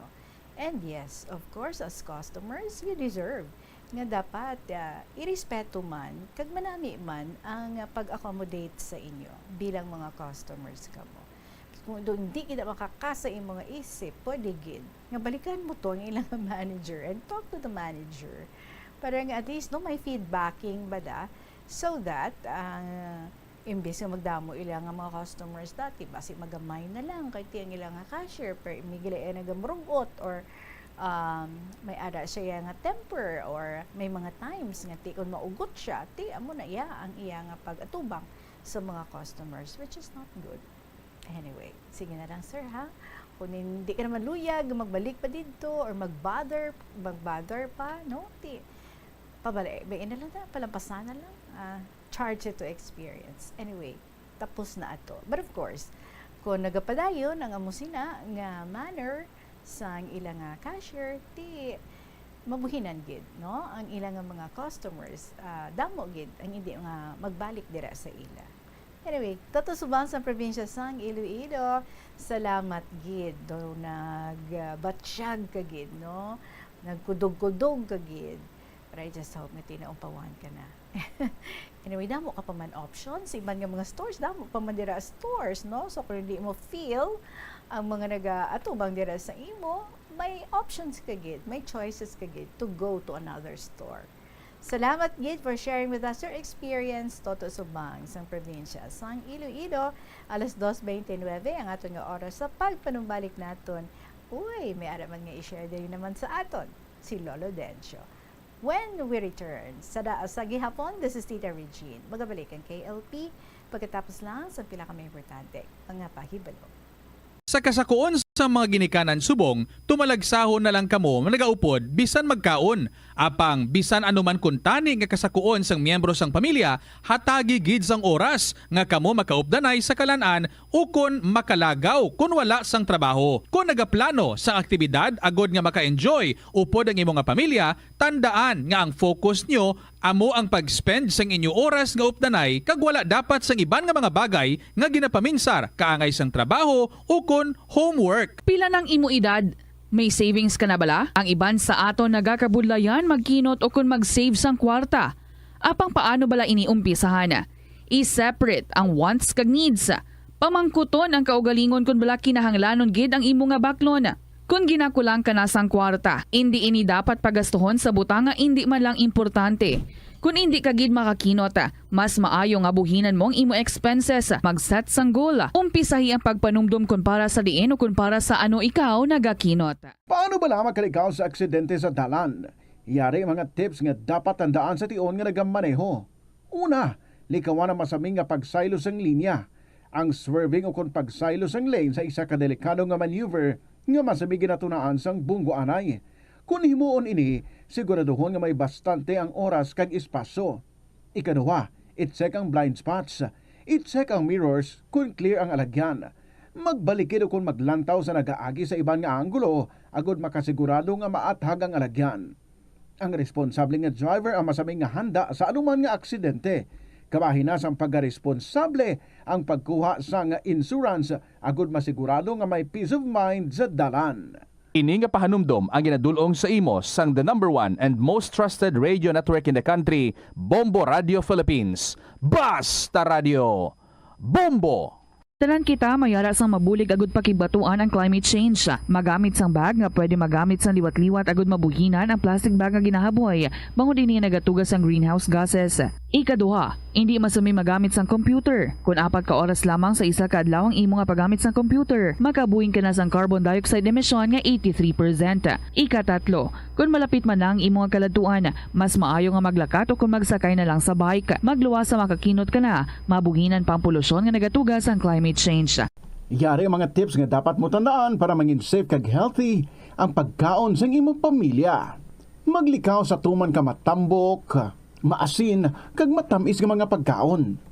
Basahon sang maayo ang label sa mga balaklon kag i-check gid ang ilang nga expiration date. I-check sang maayo ang ginabakal nga karne kag isda agud makalikaw sa diarrhea kag food poisoning. Likawan naman nga magbakal sa mga unlabeled kag ginrepack nga mga pagkaon. Kung ginrepack gid man ini nga mga pagkaon, kinahanglan nga mayara sa gihapon ini sang husto nga label information. Ini nga pahanumdom ang ginadulong sa imo sang the number 1 and most trusted radio network in the country, Bombo Radio Philippines. Basta Radio Bombo! May kilala ka bala nga mga bata nga mahilig sa video games? Nagausik bala ini sang inoras sa paghampang sang iya ginakaadikan nga games. Isa ka pagtuon sang American Academy of Pediatrics ang nagapahayag ngang sobra-sobra o kun inoras nga pagtiner sa paghampang sang video games ang makadulot sang depresyon, anxiety kag manubo nga grade sa eskwelahan. Suno sa mga eksperto, halos 9% sa kada 3,000 ka mga elementary students sa kada pungsod ang makabig pathological o kun addict sa paghampang. Makabig nga pathological o kung addicted ang isa ka estudyante kung nagaapekto na ang paghampang sa iya nga pag-eskwela. Dugang pa sa among nga pagtuon, ang ka-addict sang isa ka bata makapabudlay sa iya sa pagkontrol sang iya impulse. Kaangot diri, ginpanugyan nga dapat hindi magsobra sa isa ka oras kada adlaw ang gastuhon sang isa ka elementary student sa paghampang kag hindi naman magsobra sa 2 ka oras ang isa ka high school student. Atensyon sa mga mahilig magamit sang aircon. Nagpaandam ang medical expert batok sa mga balatian nga mahimo makuha gikan sa sobra-sobra nga paggamit sini. Sino ka Dr. Maria Encarnita Limpin, isa ka experienced healthcare specialist, mas maayo nga tsakyaron nga malimpyo ang hangin nga nagikan sa aircon bangod kun mahigko, mahimo ini nga magtugas sang impeksyon kag mga balatian kaangay sang pulmonya. Gani hagan-hagan na lang ina bangod bisan makabulig ini sa imo sa maginot nga tiyempo, may risgo man ini sa imo nga ikaayong lawas. Nga ginadubilian ang iligal nga droga. Makamamatay. Ang nagagamit sang shabu posible mapatay tungod sa cardiac arrest o kung hindi gani tungod sa drug overdose. Makaguba sang lawas. Makadulot ini sang pagkaguba sang kidney o kung pag-angkon sang hepatitis, posible man nga malatnan sang acquired immune deficiency syndrome o kung AIDS. Maglikaw sa iligal nga droga para sa matawhay kag malinong nga komunidad kag pamilya. Nagalibogid bala ang imo ulo kung manog tapos na ang bulan o kung basta due date mo na, nagapahanumdumgid ang financial experts nga dapat bayaran mo sa husto nga tion ang imo nga utang bangod maalam ini nga paagi sa paggastos ang imo kwarta kag may maayo pa nga mga benepisyo. Halimbawa, malikawan ang late fees kag maprioridad ang importante nga mga galastuhan. Dumdumaman nga ang on-time payment history ang makatibong man o kung makapamaayo gid sa imo nga credit score kag mapa-improve ang interest rates. Ini nga pahanumdom ang ginadulong sa imo sang the number 1 and most trusted radio network in the country, Bombo Radio Philippines. Basta Radio Bombo! Ano bala ang dapat tandaan sa tion nga magbiyahe agod mangin hassle-free ang bakasyon? Yari ang pila ka mga tips. Una, i-check ang health kag travel alert sa napili nga mga lugar.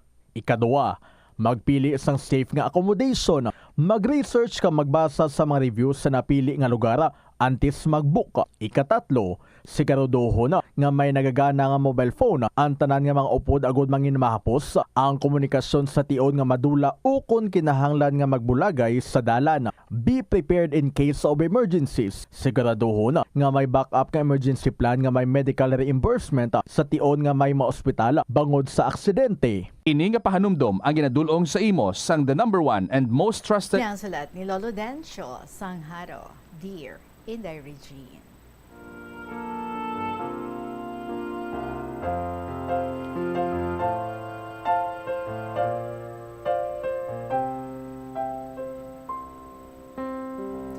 Maayong hapon lang sa imo kasi tanang itag palamati isang sininga programa kahapon lamang.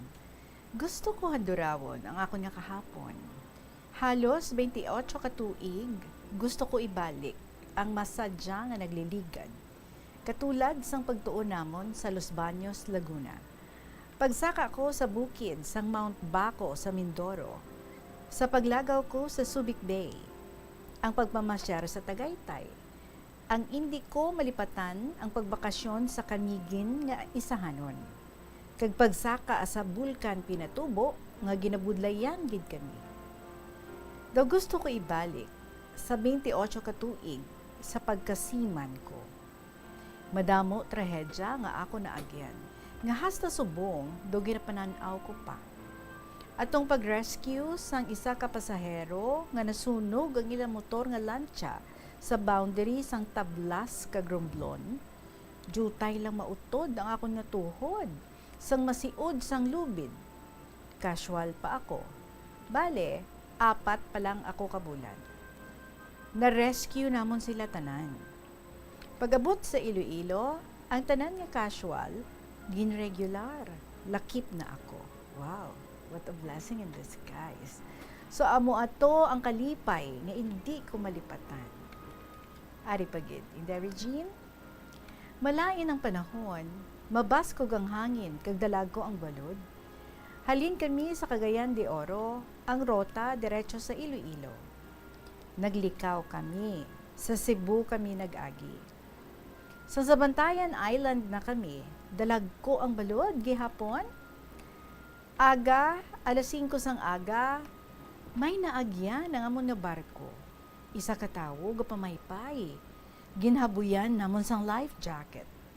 Na-rescue namon siya. Nanugid siya nga damo sila. Ang ila pump boat nalunod. Gintudlo sa amon, ginkadtuan namon. Na-rescue namon ang 18 ka tawo. Maayo, wala sila magbulag sa ilang pump boat. Ang makaluluoy, ang mga bata, gakurog sa katugnaw, kagutom. Gintagaan kami award sa PGG. Ari pagid, Inday, sang masunog ang amon barko sa Batbatan Island. Sa pagpauli ko, nakabrief ako. Maayo lang, malaba ang sando ko. Nakabulig sa pagtabon, sang akong dapat tabunan. So ginuba ko ang maong ko nga delargo. Ginbutang sa ibabaw sang bato. Tungod sa sobrang kakakapoy, natulugan ako. Pagmata ko, wala nang delargo ko. Ari pagid. Nadumduman ko, tuig 2010, bulan sang December. La pa ako sa Tubukay, kag wala pagabaston. Aga, alas 7, nagdulong ako sa nga konsulat sa inyo estasyon. Gindaho ko lang sa inyo nga security guard, kag maglakat dayon. Nag-agi ako sa atubang sa universidad, dira sa atubang sa isa ka department store. So nagtabok ako sa karsada pakadto sa Central Market. May nagsugata nga babae sa akon, gulpi lang. Ginhakos niya ako kag magsiling, "Abaw, ba na ako? Ari ka man lang gali, nga ginbayaan mo ako." Nung panginpadlos ako kag magsiling, "Hindi mo ako bana, sino ka?" "Wala ako kakilala sa imo." Nagsabat siya, "Ikaw ang bana ko nga nadula." Sige ang kupo sa akon. Mayo kay gamay pa ang mga tao. May nag-agi nga jeep, Villa. Nagpara ako. Ginagbayan ko siya, kag magsiling, "Sige, mapauli na kita, saka na sa jeep." Sang pagsaka niya, dayon ko siling, "Hulat ka dira, kay mabakal pa ako tinapay." Nagsabat siya, "Sige dasiga, kag magbalik ka dayon." Pagsulod ko sa tindahan, nagpangsuhot-suhot ako, hasta makalambot sa Aldeguer, diretso sa isa ka bake shop kag magbakal tinapay para ibaligya. Pagabot sa balay, nagpaligo ako dayon kay do nagtapik sa akon ang baho niya. Kaupayalo. So ari pagid. Alauna sang udto. Nagbantay ako sang jeep pakadto sa inyo estasyon. Nagbatsyag ako sang kainit. Nagpara ako taxi. Namangkot ang driver sa akon, kundiin ako makadto. Sabat ko, sa Bombo. Nagsabat siya, "Galing tay, matraffic kaayo, kami naula nga oil sa mulye." Sabat ko, "Ti, sa hindi matraffic mag-agi." Nagsakay ako dira siya nag-agi sa Halandoni, lapos ina sa mall, dira sa may diversion road.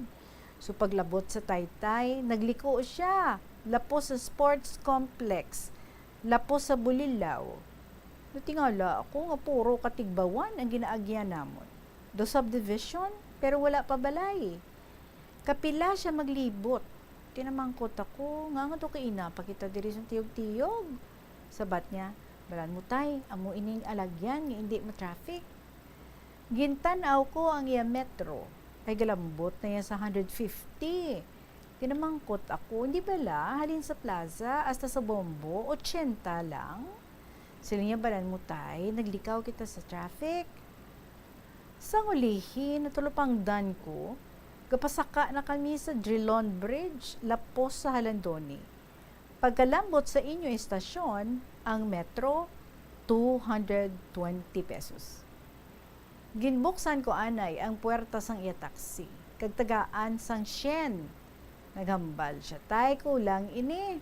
Sabat ko, husto ina, kay amo na permi ang bayad ko. Kung hindi ka, tawgi ako pulis, kag ipadakop.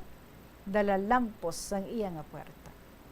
Nagpalapit ang inyong security guard, kag namangkot, tay, anong problema? Sabat ko, wala. Pagsulod ko, ginistorya ko sa iya. Sabat niya sa akong tani, ginambal mo kay ina, gintawgan ta pulis. Namangkot siya kung di na ko makadto. Sabat ko, kay Tita Regine.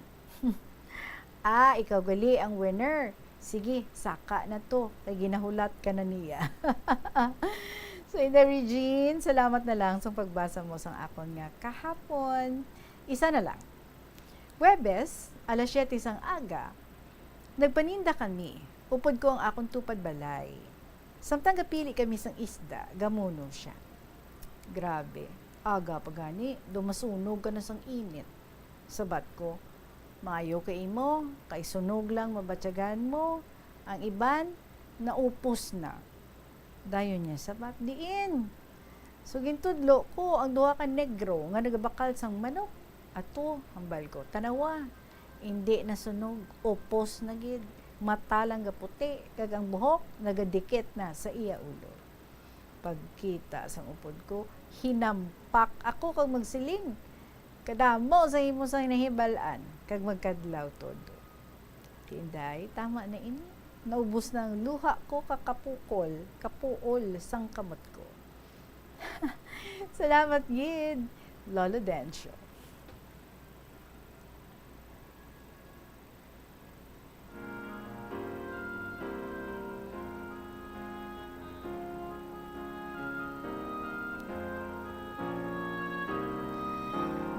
Well, basta si Lolo Dencio, ganin mo no, ang mag-share sa istorya diri, makalamho kagid.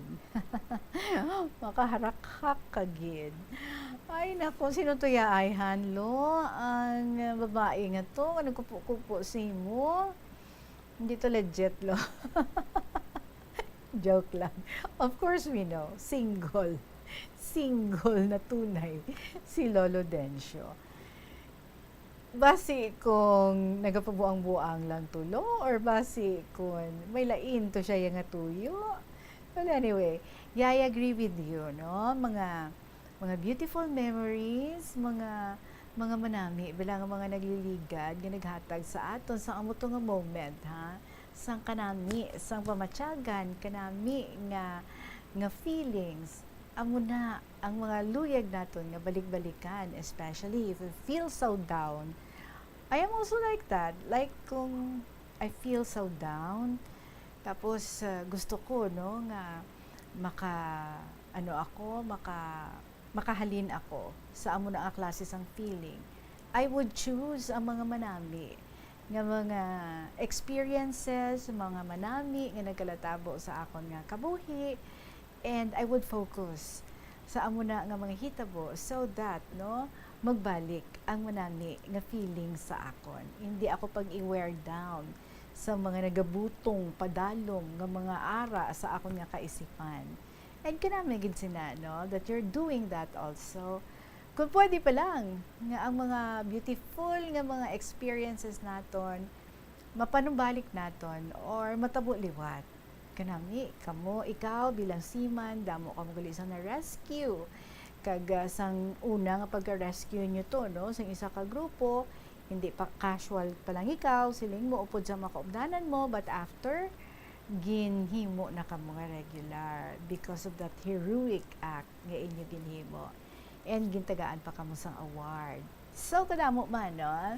Sang mga imo nga na-experiensyahan that really made you felt good, and at the same time do kanami lang gid nga balik-balikan, kanami lang gid nga handurahon and how you wish no nga even ang imo nga strength even ang imo nga edad mapanumbalik kag maglabot liwat no sa amo to nga moment nga kanami gid sang feeling nga nakabulig ikaw, kanami sang feeling nga bangod sa imo nga nahimo. As in, di ba, mo to nga time sila mo nga nag-regular ka mo, to ka blessing in disguise gid sad to. Nga ti lipay-lipay ka gid nga amo to ang natabo. Sige, that's why no we keep on collecting beautiful memories do pares mo na sang bangko nato nagadeposito kita dira so that when the time comes nga need naton nga i-retrieve to make us feel good and to make us smile again pwede gid no nga ma-retrieve naton ina and that would be enough to make us feel good and malipatan naton ang aton nga kabugaton nga ginabatsyag. Sige lo, ano ning ginambal mo nga nagaluha ng mata mo da, kakapuol sang kamot mo ay halong gid ha. Ang health naton halungan gid, hindi lang pag-ipasubrahi Kung masakit na nga madugay ang pagsulat untat-untati hasta nga matapos. Anyway, salamat gid sa imo Lolo Dencio Sangharo for sharing again diri sa KLP. 2:49 in the afternoon, syempre magabalik pa kita. Sa gihapon ka opo ninyo, si Tita Regine and this is Kahapon Lamang Program. Ang Ilonggo nga si Jose Peping Tensay Sangharo Iloilo ang pinakaunang nga Filipino nga piloto nga nakapalupad sang isa ka passenger plane sadtong 1925. Iniamo ang eroplano nga Curtiss Oriole biplane nga may ruta nga nagalawig sang 43 kilometro salin sa Iloilo padulong sa Bacolod. Samtang ang pinakauna naman nga commercial airline sa pungsod kay sa Asia amo ang Iloilo Negros Air Express Company nga nauna pa sa Japan Airlines kay Singapore Airlines. May flight inihalin sa Iloilo padulong sa Manila, Bacolod, Cebu, Davao kag Zamboanga sang 1932 kag padulong sa Hong Kong, Bangkok, San Francisco, Shanghai kag India sang 1946. Bangod sini ginkabig ang Iloilo nga birthplace sang Filipino Commercial Air Transportation. Yari ang mga simple nga pagi agon makakinot sang tubig. Magpamunyag lang sang tanom kon ginakinahanglan kag nagakadapat. Magtala na sang adlaw kag oras sang pagpamunyag sa mga tanom kag sundon ini. Bunyagan sa makaisa lang ang mga tanom sa sinang adlaw. Antes maglas 9 sa aga ang mas nagakabagay nga oras sa pagpamunyag agod nga mas makapanalupsop ini sa mga gamot kag mangin available sa bilog nga adlaw. Madamo sa aton ang hindi katulog kung wala sang electric fan. Yari ang pila sa hindi manaming epekto sa paggamit sa fan kada gabi. Congestion, ang naga-circulate ka hangin halin sa mga fans, ang makapadry sang baba, ilong kag tutunlan. Allergies, masami nga madala sa hangin ang mga yabok na naga-trigger sang allergies. Makatugas ang muscle cramp ang hangin nga naghalin sa mga electric fan. Amo nga kun kaisa, may eksperyensyahan lang masakit nga lawas kung magbugtaw. Importante man nga regular nga tinluan ang fan blades, agad masigurado nga hindi ini pagkiniran sang yabok. Yari ang mga simpleng nga paagi agod makakinot sang tubig. Tinguba ang mga lalabahan kag tinguba man ang pagpanglaba. Ang pagpanglaba sang isa ka bes sa isa ka semana ang nagakinot sang naglabot sa 50 litro sang tubig. Kung nagagamit sang washing machine, iset ini sa mas manubo nga wash cycle. Makakinot ka na sa tubig, makakinot ka pa sa enerhiya. Ang kalibutan ginakabugusan sang 71% sang tubig o kun kadagatan. Kag ang kadagatan nagabulig sa pagtugas ng tubig nga aton mainom kag hangin nga aton ginahaklo. Gani aton halungan kag imentenar ang malimpyo nga ginaagyan sang tubig kag mga kadagatan. Sa masunod nga mga pamaagi, magpartisipar sa mga organisasyon o clean up events, likawan ang paghaboy sa mga basura kung sa diin lang. Buhinan ang paggamit sa mga single-use plastic. Hindi pag-i-flush o kung ihulog sa mga lababo ang mga basura sa panimalay, kaangay sang plastic straw, auto fluids, kag mga grasa. Kadagatan proteksyonan, kag limpyuhan. Ini nga pahanumdom ang ginadulong sa imo sang the #1 and most trusted radio network in the country, Bombo Radio Philippines. Basta Radio! Bombo! Ang Iloilo ang pinakaunang nga syudad sa luwas sang Manila nga nakaangkon sang direct shipping lines padulong sa iban nga mga pungsod. Halin sang 1855, nagaserbe na ang Port of Iloilo nga alagyan sang mga international shipping lines nga halin kag padulong sa Australia, Hong Kong, China. Well, this time, diri naman kita sa sulat ni Student Mom of Lambunaw. Dear Tita Regine, second letter ko na ini subong nga adlaw, April 17, Saturday. Medyo napisanan magsulat kay tomorrow ilihog ko na ini nga ipadala sa nursing student nga si Gracious ang manughulog sang sulat ko sa KLP. Ginahapit niya ini dira sa Bombo kung magpa-school siya. So good day lang sa tanan nga nagapamati sa KLP sa Bungation. Tama ka init diri, brown out pa. 6 to 6 ang brown out diri. Gani antos lang anay. Oo, no. April, grabing init. Pero ang iban siguro nagapangapiso bunga kahaponanon, bisan mainit. Pero may good news ako nga nabasahan about drinking coffee nga pwede gid nga makabulig sa aton protect against alcohol-related cirrhosis of the liver. According sa isa ka study nga gi-conduct sa isa ka company sa Oakland, California, ang mga researchers, they found out nga ang mga tawo nga nagainom sa kape, isa ka cup of coffee a day, will, on average, 20% less likely to have alcoholic cirrhosis. Risk at reduction rose with the number of cups of coffee a day. Kani, no, iban tag-5, tag-4. So, ini ang ginambal ni Dr. Arthur Klatsky, ang lead author sa mga study. Pero ako, Tita Regine, wala na ako naga-coffee. Makatulog ako sa mahamuok sa gabi, kag makanap pa ako sa udto, ay kanami. Mga 12 p.m., nagahigda na ako, kag mga 12:30, tulog na ako up to before 2 p.m. So, 12 noon, okay, nagatulog na siya, nagahigda na siya. Just in time, before 2 p.m., just in time to listen to KLP. Para kuno makasleep kita like a baby, amo ini ang aton dapat himuon. According sa kay Dr. Patrick Gerard Moral, isa ka sleep consultant. Dapat nga ang kwarto naton is quiet and dark. Ang bed should be comfortable. Go to bed and wake up at the same time every day. Limit ang caffeine and nicotine consumption. Kaunon mo ang imo panyapon at least 2 to 3 hours before bedtime. So, dinner ka na. 2 to 3 hours before bedtime. Exercise regularly. Avoid vigorous work or exercise before bedtime. Kung ang insomnia mag-persist sa gihapon, consult a doctor. Madamo sa mga road accidents ang resulta sang kulang nga tulog sang driver. Sleepy drivers are in great danger of meeting road accidents because kulang sila sa pagtulog. And lack of sleep inhibits concentration. So, amo na hindi sila ka-concentrate. Amo na ang siling ni Dr. Patrick Gerard Moral, ang presidente ng Philippine Society of Sleep Medicine. Kung kulang ka sa tulog, nagataas ang risk mo nga magka-heart disease, stroke, diabetes, obesity, kag depression.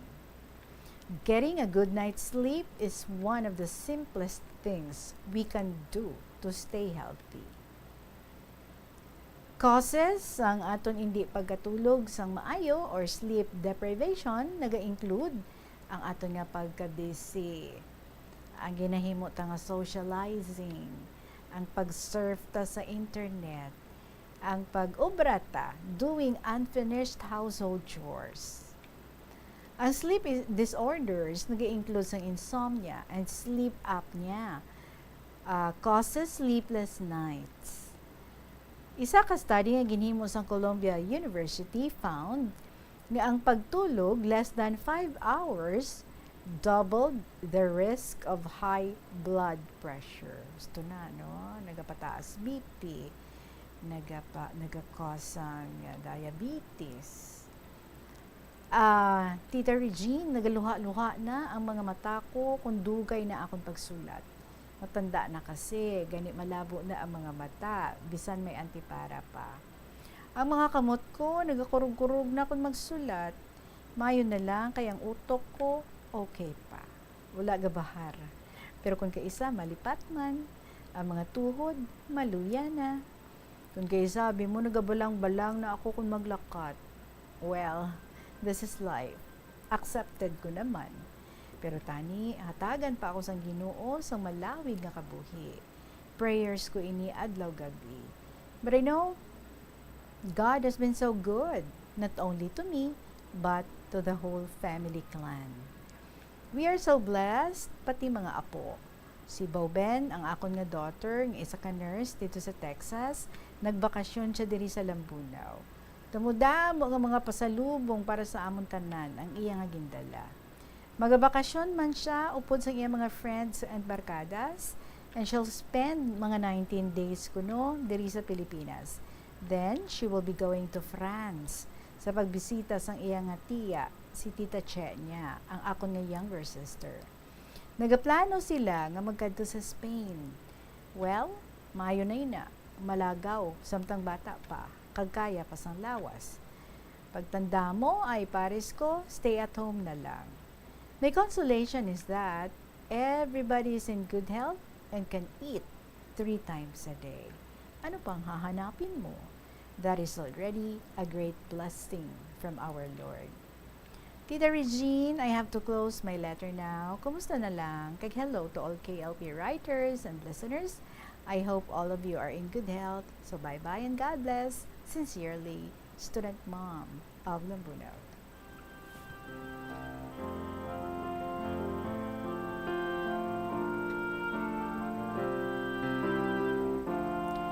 Pamugid nino, ang ginaworry naton, kita nga mga ginikanan sa aton mga kabataan, hindi na gidya. Intsakto ang ila tulog. Very late na kung magtulog, pinaga-cellphone lang. Naga-cellphone pa, no? Dapat inugtulog na.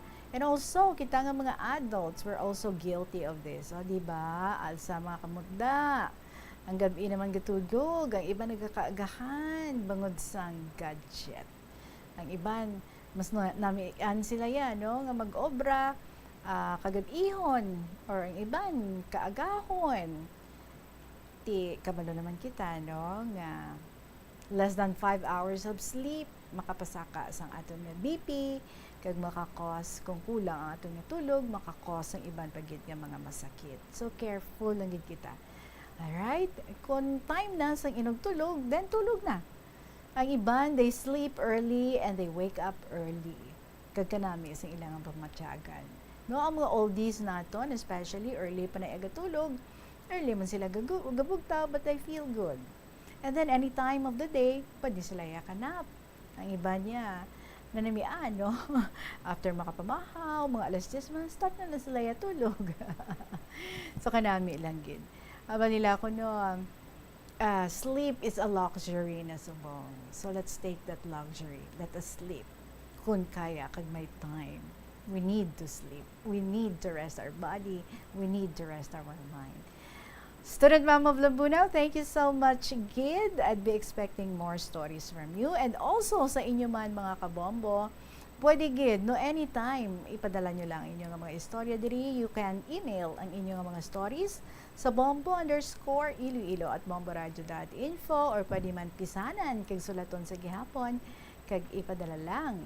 Sa kahapon lamang program, DYFM, Bombo Radio Iloilo, Sky City Tower, Mapa Street, Iloilo City. Toto Max, sang Barotac Viejo, kita ha, this Saturday before alas 2 ang hapon. I hope kaya mo gid kag makakadto ka gid diri sa istasyon sang Bombo, dala ka sang imo gin pa Xerox. 2 copies sang imo nga gin Xerox nga ID. So salamat gid. Tomorrow, syempre we are still going to read more stories halin sa aton nga mga letter senders. Nagahulat na si Tuyang Ermitanya, ang Provincial Jail, kag ang Dear Diary, nga mga dramas sa hapon nga inyo gid nga ginakalangkagan. Buwas, mabalikay kita on a Friday. So madami nga salamat sa inyo. Sige hapon, ininyo alagad. Si Tita Regine para sa kahapon lamang program. See you tomorrow. Good afternoon and God bless.